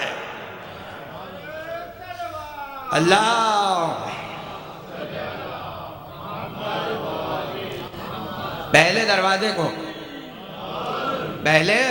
دروازے کو سلام کیا ہے، اس کے بعد شہر کو سلام کیا ہے۔ تو سلام اللہ کو پسند ہے، اور آج بھی روضوں پہ زائروں کے سلام پہنچ رہے ہیں۔ سلام مخصوص ہو گیا آل محمد کے لیے، جیسے سلام آل محمد کو ہو گئے، تاریخ میں اس کی مثال نہیں ملتی، لیکن اجازت ساتھ ہے۔ بس یہاں تک لانا چاہتا ہوں، اجازت اور سلام ایک ساتھ ہے۔ ارشاد ہوا یا ایھا الذین آمنوا لا تدخلوا بیوت النبی الا ان یؤذن لہ، اے صاحبین ایمان پیغمبر کے گھر میں مت جانا جب تک اجازت نہ لے لو۔ پیغمبر کے گھر میں نہ جانا جب تک اجازت نہ لے لو۔ اجازت جہاں بھی لی جائے گی سمجھ لیجئے داخلہ گھر میں ہو رہا ہے۔ غور ہی نہیں فرمایا۔ نبی کے گھر میں آنے سے پہلے اجازت لینا ضروری ہے۔ اب سمجھ میں آیا ہر معصوم نے چادر میں آنے سے پہلے اجازت کیوں لی۔ اگر اجازت نہ لیتے تو دنیا سمجھتی چادر میں جا رہے ہیں۔ اجازت لے کے بتایا بیت میں بغیر اجازت کے نہیں جایا جاتا، اس لیے اجازت لے رہے ہیں تاکہ پتہ چل جائے یہ چادر نہیں ہے، بلکہ پیغمبر نے ایک بیت بنا دیا ہے، اور اس بیت میں وہی آئیں گے جو اہل بیت کہلا رہے ہوں۔ اس لیے کہا اجازت ہے چادر میں آ جاؤں، اجازت ہے چادر میں آ جاؤں۔ ارے جب بغیر اجازت کے گھر میں داخل ہونا جائز نہیں ہے تو قبر بنانا کہاں سے جائز ہو گیا ہے؟ صلوات پڑھیں بلند آواز سے، ذرا اور بلند ترین صلوات پڑھیں آپ حضرات۔ اجازت کا مطلب ہے گھر میں جا رہے ہیں۔ آج بھی نجف میں جانے سے پہلے روضے میں اذن دخول پڑھا جاتا ہے۔ اجازت ہے داخل ہو جائیں، کربلا میں پہنچے اجازت ہے۔ بس تہذیب تو دیکھیے آل محمد کی، زائروں کو طریقہ بتا کے گئے، چھٹے امام مت آنا روضوں میں جب تک اجازت نہ لے لو، لیکن اجازت جب لی جاتی ہے تو صاحب مکان کا علم ہو جاتا ہے، جس سے اجازت لیں گے وہ گھر کا مالک ہوگا۔ اب ایسا تو نہیں ہوگا جا رہے ہیں کسی اور کے گھر میں اجازت پڑوسیوں سے لے رہے ہیں، جس کے گھر جائیں گے اس سے اجازت لی جائے گی۔ اب ذرا جا کر دیکھیے حسین کے روضے میں جانے سے پہلے اجازت کس سے لی جاتی ہے؟ ادخلوا یا رسول اللہ، یا رسول اللہ اجازت ہے داخل ہو جاؤں؟ ادخلوا یا امیر المومنین، یا علی اجازت ہے داخل ہو جاؤں؟ ادخلوا یا فاطمہ الزہرا بی بی اجازت ہے داخل ہو جاؤں؟ ادخلوا یا حسن المجتبیٰ، اے حسن مجتبیٰ داخل ہو جاؤں؟ ادخلوا یا ابا عبداللہ، اے حسین کے روضے میں داخل ہو جاؤں؟ اجازت دی جا رہی ہے، اور وہیں پہ کہا جاتا ہے ادخلوا یا ملائکۃ اللہ المحدقین بقبر الحسین علیہ السلام، اے وہ ملائکہ اجازت ہے کہ داخل ہو جاؤں جو حسین کی قبر سے چمٹے ہوئے ہیں، جو حسین کی قبر سے لپٹے ہوئے ہیں۔ تو پہلے اجازت ہے، اجازت کے بعد سلام ہے، اور حدیث قصہ میں بھی یہی ہوا، پہلے اجازت لی ہے اور اس کے بعد سلام کیا ہے، اور جب سارے ایک ایک کر کے چادر میں داخل ہو گئے تو پھر عالم یہ ہے کہ شہزادی فرماتی ہیں وَلَمَّا اكْتَمَلْنَا جَمِيعًا تَحْتَ الْكِسَاءِ، اور جب ہم چادر میں کامل ہو گئے، فَلَمَّا اكْتَمَلْنَا کملا کامل ہو گئے۔ اس مجمع میں بہت سے لوگ تشریف فرما ہیں کہ جنہوں نے حضرت مولانا مصطفیٰ جوہر صاحب قبلہ اعلی اللہ مقامہ کی صحبت اٹھائی ہے، اور خاص طور پہ نیاز صاحب تشریف فرما ہیں جنہوں نے بچپن سے مولانا جوہر کی خدمت کی، رشتہ داری بھی ہے اور عالم کا احترام۔ فلم مکتملنا کا جو ترجمہ مولانا جوہر صاحب نے کیا ہے اس کی مثال تاریخ میں نہیں ہے، توجہ کیجیے گا، عجیب ترجمہ کیا ہے، اور میں ان کا نام لے کر یہ نقطہ آپ کی خدمت میں پیش کر رہا ہوں۔ فلم مکتملنا، اور جب ہم چادر میں کامل ہو گئے۔ مولانا جوہر کہتے ہیں یہ جو لفظ ہے فلم مکتملنا، اس لفظ کی ایجاد کرنے والی ہے فاطمہ زہرا، یعنی یہ لفظ جو ہے فلم مکتملنا کسی حدیث میں، کسی روایت میں، کسی عربی کے متن میں، ٹیکسٹ میں استعمال نہیں ہوا، یعنی یہ لفظ شہزادی نے ایجاد کیا ہے اس موقع کے لیے کہ سب چادر میں آ گئے۔ آل محمد کے لیے لفظ ایجاد ہوتے ہیں اور وہ کسی اور کے لیے نہیں ہوتے۔ کوثر کوئی اور نہیں ہے، ابتر کوئی اور نہیں ہے، تطہیرہ کا لفظ کسی اور کے لیے نہیں ہے، بلغ کا لفظ کسی اور کے لیے نہیں ہے، اس لیے کہ یہ لفظ آل محمد کے ہو گئے۔ آل کا لفظ کسی اور کے لیے نہیں ہے، درود کا لفظ کسی اور کے لیے نہیں ہے، اس لیے کہ یہ مخصوص ہو گئے آل محمد کے لیے۔ فلم مکتملنا لفظ ہی نیا ہے، عربی لغت میں لفظ ہی نیا ہے، اس سے پہلے کسی نے سنا ہی نہیں تھا۔ شہزادی کہتی ہیں جب ہم چادر میں کامل ہو گئے تو مولانا مصطفیٰ جوہر صاحب فرمایا کرتے تھے، کہتے تھے ترجمہ کبھی یہ مت کرنا کہ جب ہم کامل ہو گئے، نہیں یہ ترجمہ نہ کرنا۔ لوگوں نے کہا کیوں؟ کہنے لگے کامل وہ ہوتا ہے جو پہلے ناقص ہو۔ خدا آپ کو سلامت رکھے۔ کامل وہ ہوتا ہے جو پہلے ناقص ہو۔ چاند کامل ہوا، اس کا مطلب ہے پہلے پورا نہیں تھا، تو کامل کا لفظ وہاں آتا ہے جو پہلے پورا نہ ہو۔ تو یہ مت کہو جب ہم چادر میں کامل ہو گئے۔ دیکھیے ترجمے کو محفوظ کیجئے گا، اور میں سمجھتا ہوں آج کی مجلس کا حاصل ہے یہ ترجمہ جو آپ کی خدمت میں عرض کر رہا ہوں۔ یہ مت کہنا جب ہم کامل ہو گئے، اس لیے کہ آل محمد کے لیے ایسا لفظ نہیں آ سکتا کہ جو ان کے فضائل میں کمی کر رہا ہو۔ فَلَمَّا اكْتَمَلْنَا جَمِيعًا تَحْتَ الْكِسَاءِ، تو ترجمہ یہ ہوگا کہ جب چادر میں کامل جمع ہو گئے، یعنی وہ جمع ہو گئے جو پہلے سے کامل تھے۔ صلوات پڑھیں بلند آواز سے۔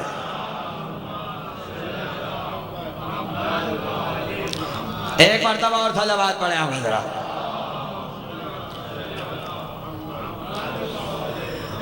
ہم بس تقریر کو سمیٹ رہا ہوں، ہم چادر میں کامل جمع ہو گئے۔ کیا باریکی ہے اس میں کہ چادر میں کامل آ گئے، اور اب جب سب آئے تو اللہ ملائکہ سے پوچھ رہا ہے وَمَن تَحْتَ الْكِسَاءِ، چادر کے نیچے کون ہے؟ ان سے پوچھا جا رہا ہے جو روز کے چکے چلانے والے ہیں، ان سے پوچھا جا رہا ہے جو روز کے جھولا جھلانے والے ہیں۔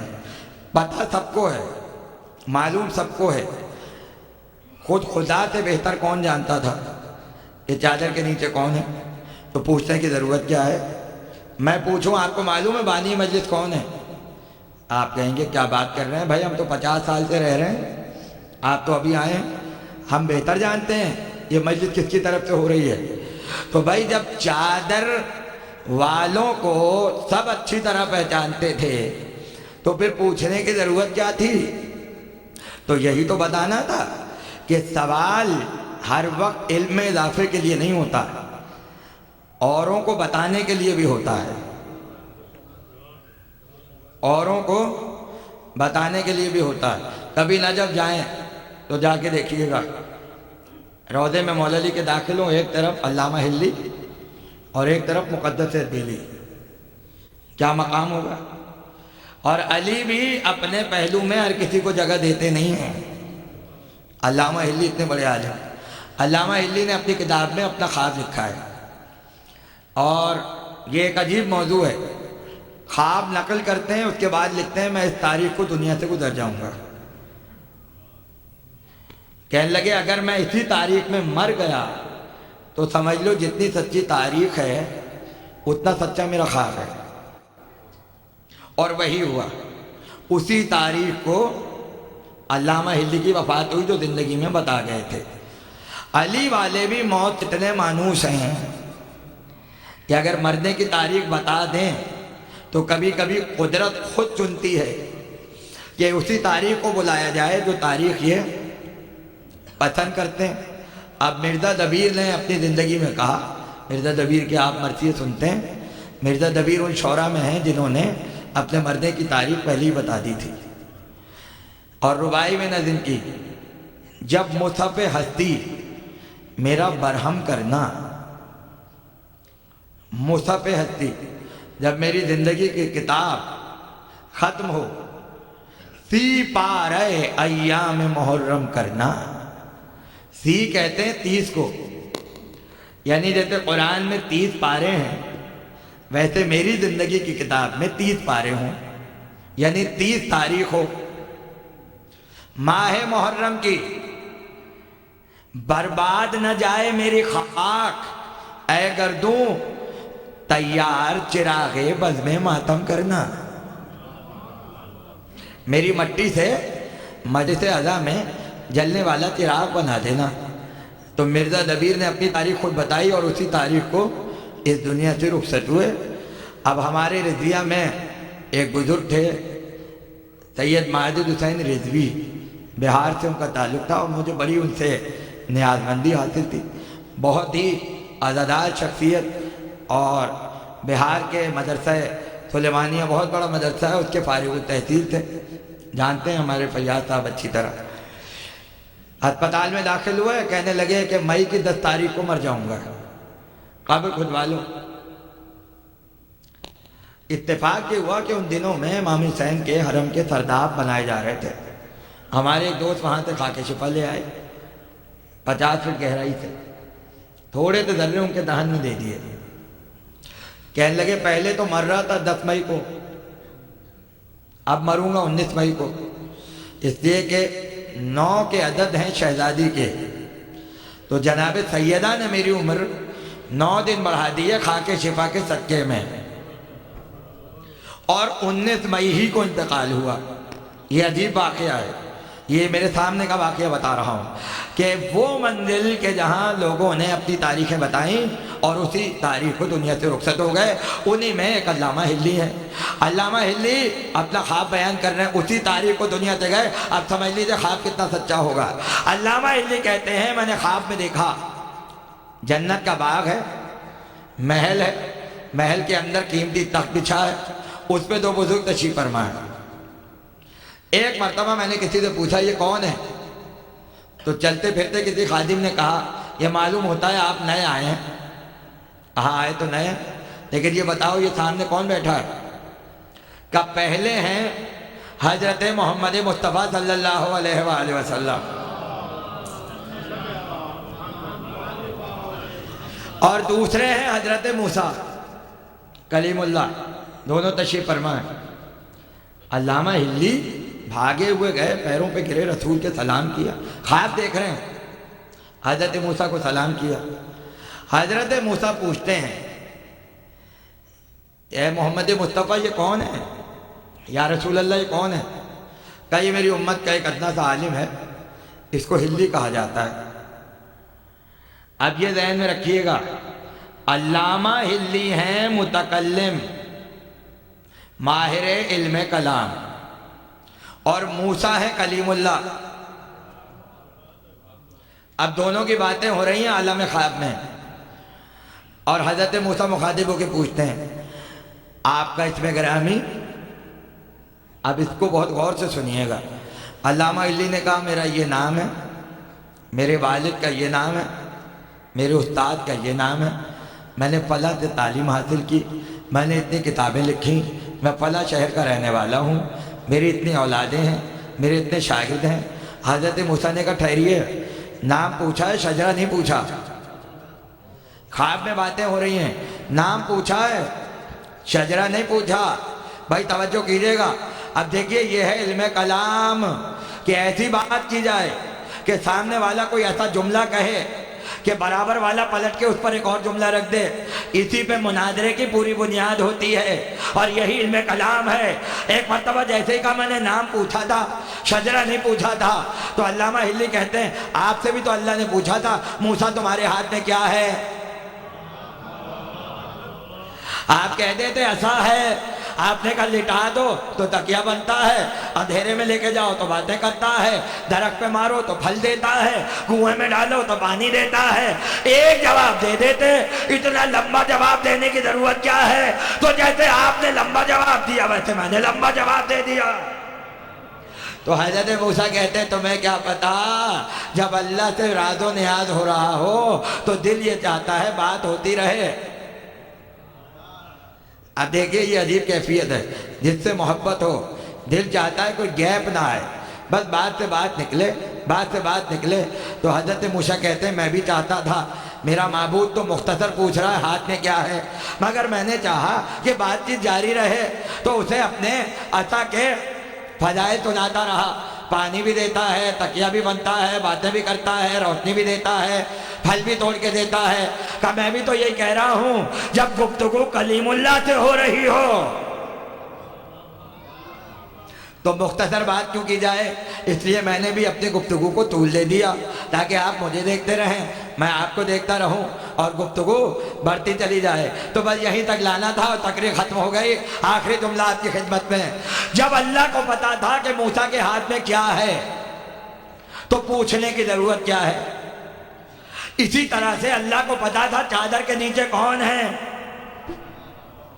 تو پھر ملائکہ سے پوچھنے کی ضرورت کیا ہے. تو پروردگار یہ چاہتا تھا کہ جیسے ہی موسیٰ سے پوچھے کہ موسیٰ تمہارے ہاتھ میں کیا ہے تو بدلے میں موسیٰ اپنے عصا کے فضائل بیان کریں کہ یہ پانی بھی دیتا ہے, روشنی بھی دیتا ہے, باتیں بھی کرتا ہے, پھل بھی توڑ کے دیتا ہے. اللہ بھی جانتا تھا چادر میں کون ہے, مگر جب ملائکہ سے پوچھا ومن تحت الکساء تو خدا یہ چاہتا تھا جب ملائکہ کہے ہمیں کیا پتا کون ہے تو خدا کہے اگر یہ نہ ہوتے نہ سورج بناتا, نہ چاند بناتا, نہ کشتیاں چلاتا. ارے موسیٰ عصا کے فضائل پڑھ رہے ہیں, خدا آل محمد کے فضائل پڑھ رہا ہے.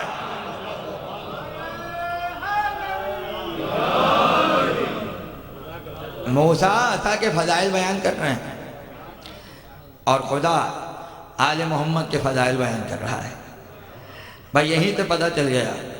اب یہ جملہ مجھے کہنا تو نہیں تھا لیکن کچھ چہرے میں دیکھ رہا ہوں اور میرا دل چاہ رہا ہے کہ میں جملہ کہہ دوں آپ کی خدمت میں.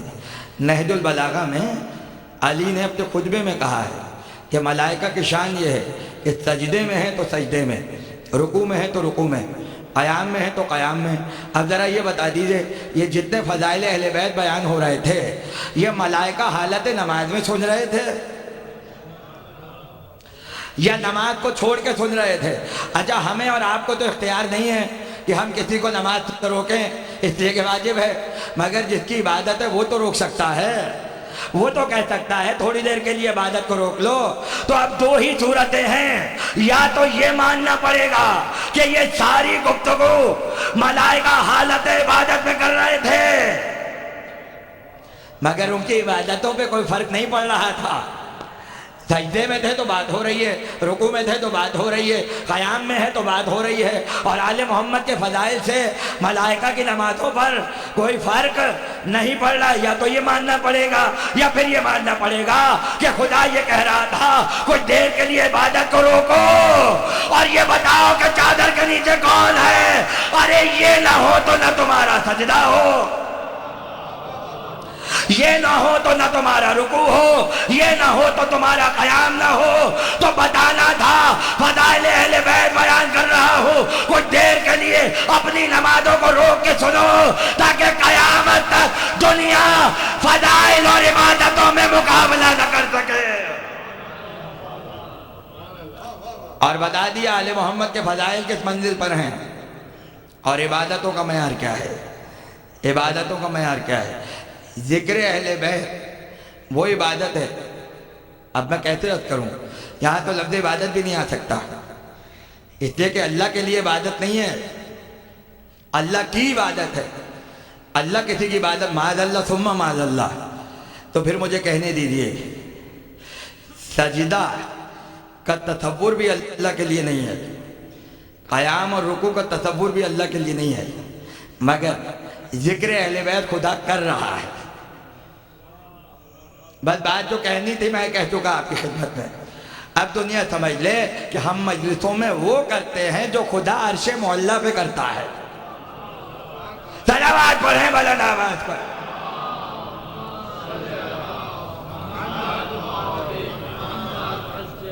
اللہ فضائل اہل بیت بیان کر رہا ہے، اس وقت کہہ دیتے ملائکہ مالک ذرا نماز تو پوری کرنے دے، ملائکہ کی مجال نہیں ہے۔ اللہ کہہ رہا ہے سنو سنو، چادر کے نیچے کون ہے؟ چادر کے نیچے ہے حقیقت سجدہ، چادر کے نیچے ہے حقیقت نماز۔ اور بتاؤ چادر کے نیچے کون ہے؟ عرش معلیٰ پر فضائل اہل بیت کا بیان۔ کل فیاض صاحب کے ہاں جو دوپہر کی مجلس ہے اس میں اسی موضوع کو آگے بڑھایا جائے گا اور وہیں سے گفتگو آگے بڑھ جائے گی۔ آپ نے دیکھا یہ نہ ہوتے سورج نہ بناتا، سورج نہ بناتا۔ اور ایک وہ منزل کہ جو بیویاں کبھی دھوپ میں گھر سے نہیں نکلی تھی، وہ کوفے کے بازاروں میں بے مقنا و چادر، اور عالم یہ ہے کہ تپتی ہوئی دھوپ ہے، میرا بیمار امام چھا جھکائے چلا جا رہا ہے، پیروں میں بیڑیاں ہیں، ہاتھوں میں ہتھکڑیاں ہیں، سر کو جھکائے ہوئے چلے جا رہے ہیں۔ یہ ہیں آل محمد، یہ ہیں آل محمد۔ روایت کے جملے ہیں، روایت کے جملے ہیں کہ علی اکبر سے حسین کو بعد شہادت بھی اتنی ہی محبت تھی کہ جہاں جہاں اکبر کا سر جاتا تھا وہاں وہاں حسین کا سر مڑ جاتا تھا۔ اندھیرے میں آپ مسائل سن رہے ہیں، مگر یاد رکھیے گا اکبر کی شہادت پر حسین کی آنکھوں میں اندھیرا چھا گیا تھا، اور یہی کہتے ہوئے لاشے پر گئے تھے کہ اکبر کچھ نظر نہیں آ رہا، مجھے آنکھوں سے کچھ نظر نہیں آ رہا۔ عزاداروں اکبر کا سر جا رہا ہے نوکے نیزہ پر، اور آگے آگے حسین کا کٹا ہوا سر سورہ کہف کی تلاوت کر رہا ہے۔ مگر عالم یہ ہے کہ جب بہن کے کھلے سر پہ نظر جاتی ہے حسین کی آنکھیں بند ہو جاتی ہیں۔ سر حسین کی رودات پر علماء نے کتابیں لکھی ہیں کہ راستے بھر سر حسین کے ساتھ کیا ہوتا رہا۔ آج جو روایتیں سن لیجئے، آج جو روایتیں سن لیجئے، جہاں جہاں اکبر کا سر جاتا تھا حسین پلٹ پلٹ کے علی اکبر کو دیکھتے تھے، اور دستور یہ تھا کہ جب راستے میں کہیں قافلہ رکتا تھا تو سروں کو نیزوں سے اتار کے صندوقوں میں بند کیا جاتا تھا، صندوقوں میں بند کر دیا جاتا تھا، اور جب صبح کو قافلہ جاتا تھا تو سر صندوقوں سے نکالے جاتے تھے اور نیزوں پر بلند کیے جاتے تھے۔ ایک صبح ایسی آئی کہ حسین کا سر صندوق میں موجود نہیں تھا۔ شیمر نے تعزیانہ لیا، سید سجاد کی طرف بڑھا اور کہا سجاد بتاؤ تمہارے باپ کا کٹا ہوا سر کہاں ہے؟ ایک مرتبہ کہا میرے بابا کا سر صندوق میں نہیں ہے، کہا حسین کا سر صندوق میں نہیں ہے، ارے امام کا بیٹا ہے، مزاج امامت کو سمجھتا ہے، کہا یہ بتا میرے اکبر کا سر کہاں ہے؟ خدا آپ کو کسی غم میں نہ رلا ہے، یہ بتا میرے اکبر کا سر کہاں ہے؟ ایک مرتبہ اس صندوق کی طرف بڑھے کہ جس میں علی اکبر کا سر رکھا ہوا تھا۔ اب جب صندوق کو کھولا تو ایک مرتبہ کیا دیکھا؟ علی اکبر کے رخسار سے حسین کا رخسار ملا ہوا، علی اکبر کے رخسار سے حسین کا رخسار ملا ہوا ہے۔ ایک مرتبہ سید سجاد رو کے پوچھتے ہیں بابا ارے اکبر کو کیسے یاد کیا؟ تو رو کر کہتے ہیں اے سید سجاد بہت دیر سے اپنے اکبر کو دیکھا نہیں تھا، بہت دیر سے اپنے اکبر کو دیکھا نہیں تھا، قافلہ آگے بڑھ گیا، کوفے کے بازار میں داخل ہوا، اور جب دارالعمارہ کے قریب پہنچا تو ایک مرتبہ کیا دیکھا، کسی کا سر کوفے کے دروازے پہ لٹکا ہوا ہے۔ خدا آپ کو کسی غم میں نہ رلائے، کسی کا سر ہے جو کوفے کے دروازے پہ لٹکا ہوا ہے۔ ایک مرتبہ زینب نے کہا سکینہ ذرا سر کو سلام کرو بیٹا، کہ پھوپھی اماں کس کا سر ہے؟ کہ پہچانا نہیں، چچا مسلم کا سر ہے۔ ارے چچا مسلم ابن عقیل کا سر ہے بیٹا۔ ایک مرتبہ سر حسین آگے بڑھا، مقتل کے جملے ہیں، حسین نے آنکھوں کو کھول دیا، جب مسلم کا سر آیا آنکھوں کو کھول دیا، اور اس جگہ سر رک گیا جہاں مسلم کا سر تھا۔ اب میری طرف دیکھیے گا، مسلم کا سر دروازے پر ہے، حسین کا سر نوکے نیزہ پر ہے، دونوں سر برابر ہو گئے۔ حسین کی آنکھوں سے آنسو جاری ہوئے، حسین کی آنکھوں سے آنسو جاری ہوئے، گویا کہنا چاہتے تھے مسلم ہماری مصیبت کتنی ملتی ہے، تم بھی غربت میں مارے گئے، میں بھی غربت میں مارا گیا، تم بھی پیاسے مارے گئے، ہم بھی پیاسے مارے گئے، مسلم تمہارے بچے بھی قتل ہوئے، ہمارے لال بھی کربلا میں قتل ہوئے، ہم پامال ہوئے، تمہارا لاشا کوفے کی گلیوں میں پھرایا گیا، مگر مسلم فرق یہ ہے تم نے زینب کا کھلا سر نہیں دیکھا۔ سینے پر ہاتھ مارتے جائیے اور ایسے ہی روئیے کہ جیسے حسین کی ماں چاہتی ہے۔ چھٹے امام کہتے ہیں خدا ان آوازوں پہ رحمت نازل کرے جو ہمارے جد کی مصیبت پر بلند ہوتے ہیں۔ ایک مرتبہ سر حسین مسلم کے سر سے مخاطب رہا، ایک مرتبہ شمر نے تازیانہ لیا، عابد بیمار کی طرف بڑھا اور بڑھ کے کہا اپنے باپ سے کہو آگے بڑھ جائے، اس لیے کہ ہمیں دربار میں داخل ہونا ہے۔ ایک مرتبہ بیڑیوں کو سنبھالا، نیزے کے قریب آئے اور آگے کا بابا دربار میں داخل ہو جاؤ، کہیں ایسا نہ ہو سکینہ کے تازیانے مارے جائے، کہیں ایسا نہ ہو پھوپھی اماں کے تازیانہ مارا جائے۔ حسین کا سر آگے بڑھ گیا، بس مصائب کے دو جملے، ایک منزل وہ آئی کہ زوجہ مسلم نے مسلم کے سر کو دیکھا، علی کی بیٹی ہے، عقیل کی بہو ہے جناب رقیہ، ایک مرتبہ مسلم کے سر سے مخاطب ہوئی اور مخاطب ہو کے کہتی ہیں اے میرے والی یہ تم نے کیا حال بنایا ہوا ہے؟ میں نے سنا ہے لاشا کوفے کے گلیوں میں پھرایا گیا تھا، مگر میں آج کچھ کہنا چاہتی ہوں، میں یہ کہنا چاہتی ہوں خدا نے ہمیں 4 بیٹے دیے تھے، خدا نے ہمیں 4 بیٹے دیے تھے، 2 بیٹے تم کوفے لے گئے تھے، 2 بیٹوں کو میں کربلا لے گئی تھی۔ عصر عاشور جب قربانیاں ہوئیں تو میں نے یہ سوچا کہ 2 بچے قربان کر دیتی ہوں، آخر 2 بچے کوفے میں زندہ تو ہیں، اگر کبھی کوفے جانا ہوگا تو کوفے میں اپنے بچوں کو تلاش کروں گی۔ ایک مرتبہ لاشا مسلم کو مخاطب کر کے کہتی ہیں اے میرے والی اب ذرا یہ بتاؤ جو 2 بچے تمہارے ساتھ گئے تھے وہ بچے کہاں ہیں؟ بس آخری جملہ مصائب کا، ارے سر مسلم سے آواز آئے اے رقیہ، ارے کون سے بچے؟ حارث نے گلے کاٹے، لاشوں کو فرات میں پھینکا، لاشیں بہتے ہوئے مسیب کی زمین پر آئے، سیاہ چادر میں ایک بیوی پکار رہی تھی ارے فاطمہ کس کس کو روئے، ہائے مسلم کے دلارے، ہائے مسلم کے شہر۔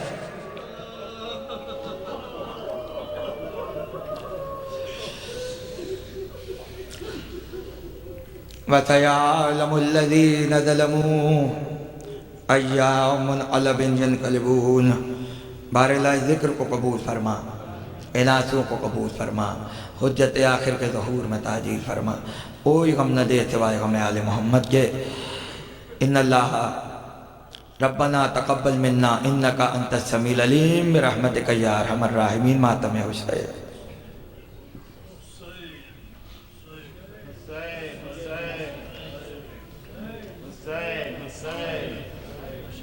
Hussein, Hussein, Hussein, Hussein, Hussein, حسین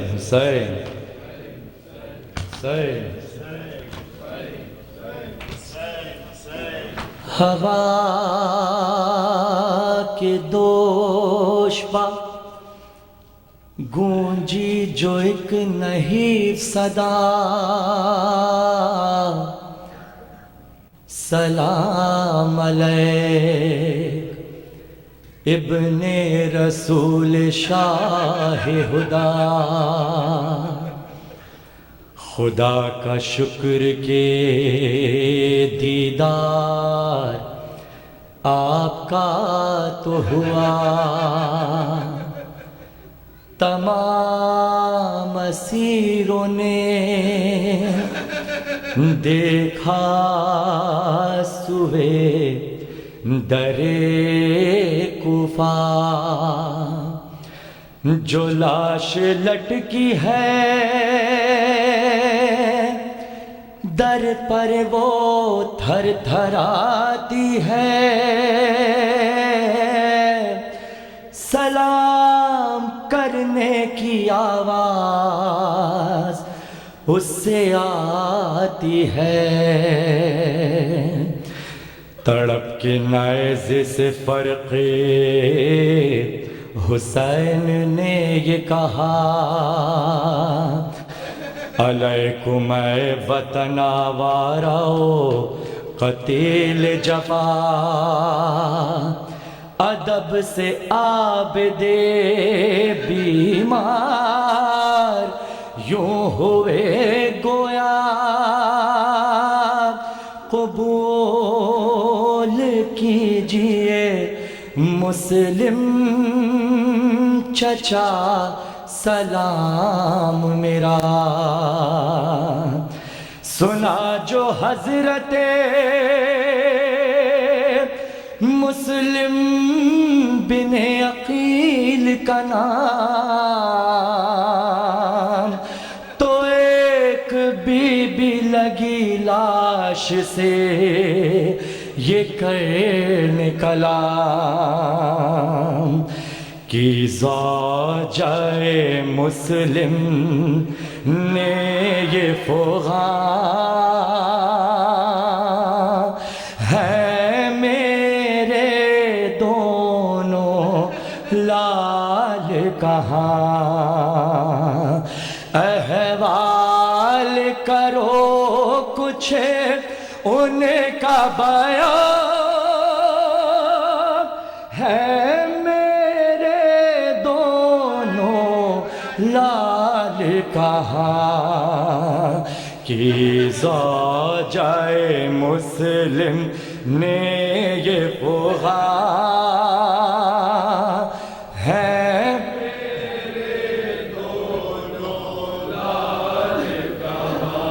کی زوجہ مسلم نے یہ فغاں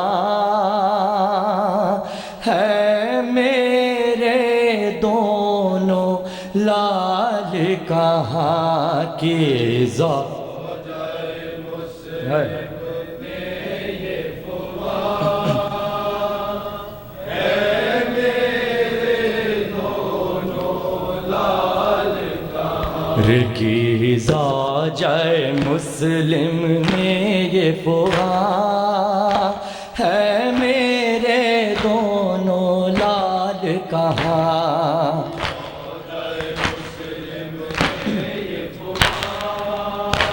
ہے میرے دونوں لال کہاں، ہے میرے دونوں لال کہاں، تھے ساتھ جو میرے دو دلبر تھے،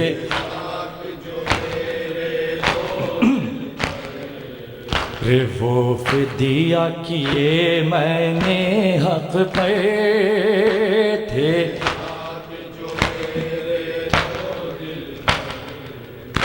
وہ فدیہ کیے میں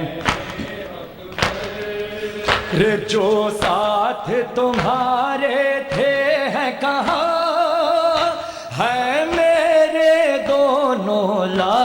کہاں کی زوجہ مسلم میں یہ فغاں ہے کہاں کی زوجہ مسلم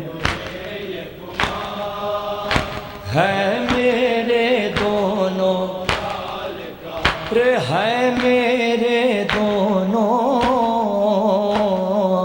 لال کہاں میں بستے بستے جاؤں گی میں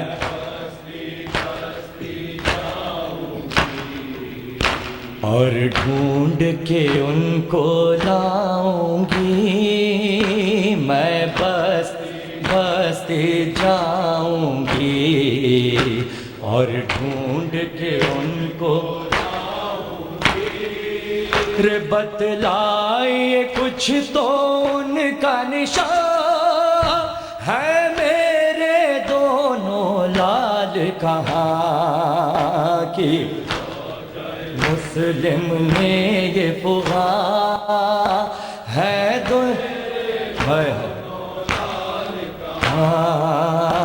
کی زوجہ مسلم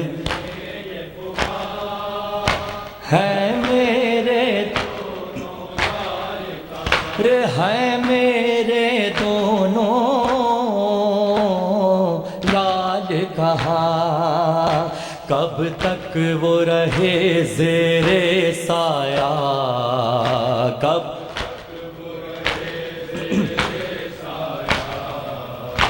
اور کچھ تو ترس ان پر آیا کب تک وہ زیر سایہ اور کچھ تو ترس کس گھر میں ہے اب تک وہ مہمان ہے میرے دونوں لال کہاں کی مسلم نے یہ فغاں ہے میرے کہ زوجہ مسلم نے یہ فغاں ہے میرے دونوں لال کہاں بس اتنا بتا دیجئے والی بس دنیا تو نہیں ان سے خالی بس یہ والی دنیا تو کیا مل گئی ان کو جائے امان ہے میرے دونوں لال کہاں کی مسلم نے یہ فغاں ہے میرے دونوں کہاں کی زوجہ مسلم نے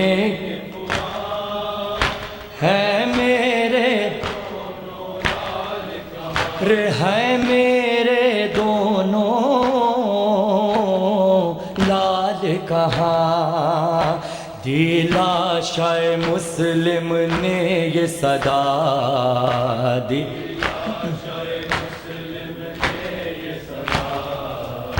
دے صبر کی طاقت تجھ کو خدا دیلا شاہ نے یہ صدا دے صبر کی طاقت ہو جائے گا تجھ پر جلد آیا ہے میرے دونوں لال کہاں کی جائے مسلم نے یہ فغاں ہے میرے دونوں کہاں کی زوجہ مسلم نے یہ فغاں ہے میرے دونوں لال کہاں کوفے میں انیس اہل حرم کوفے انیس اہل تھے نالا کنا وقت ماتم کوفے انیس اہل حرم تھے نالا کنا وقت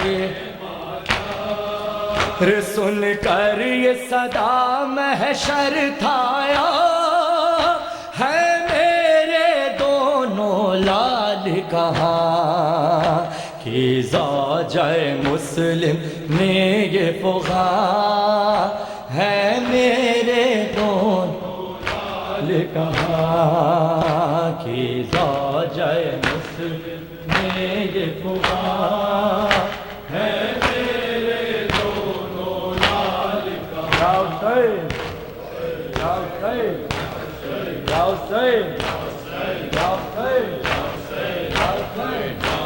محمد وعلى محمد صلوات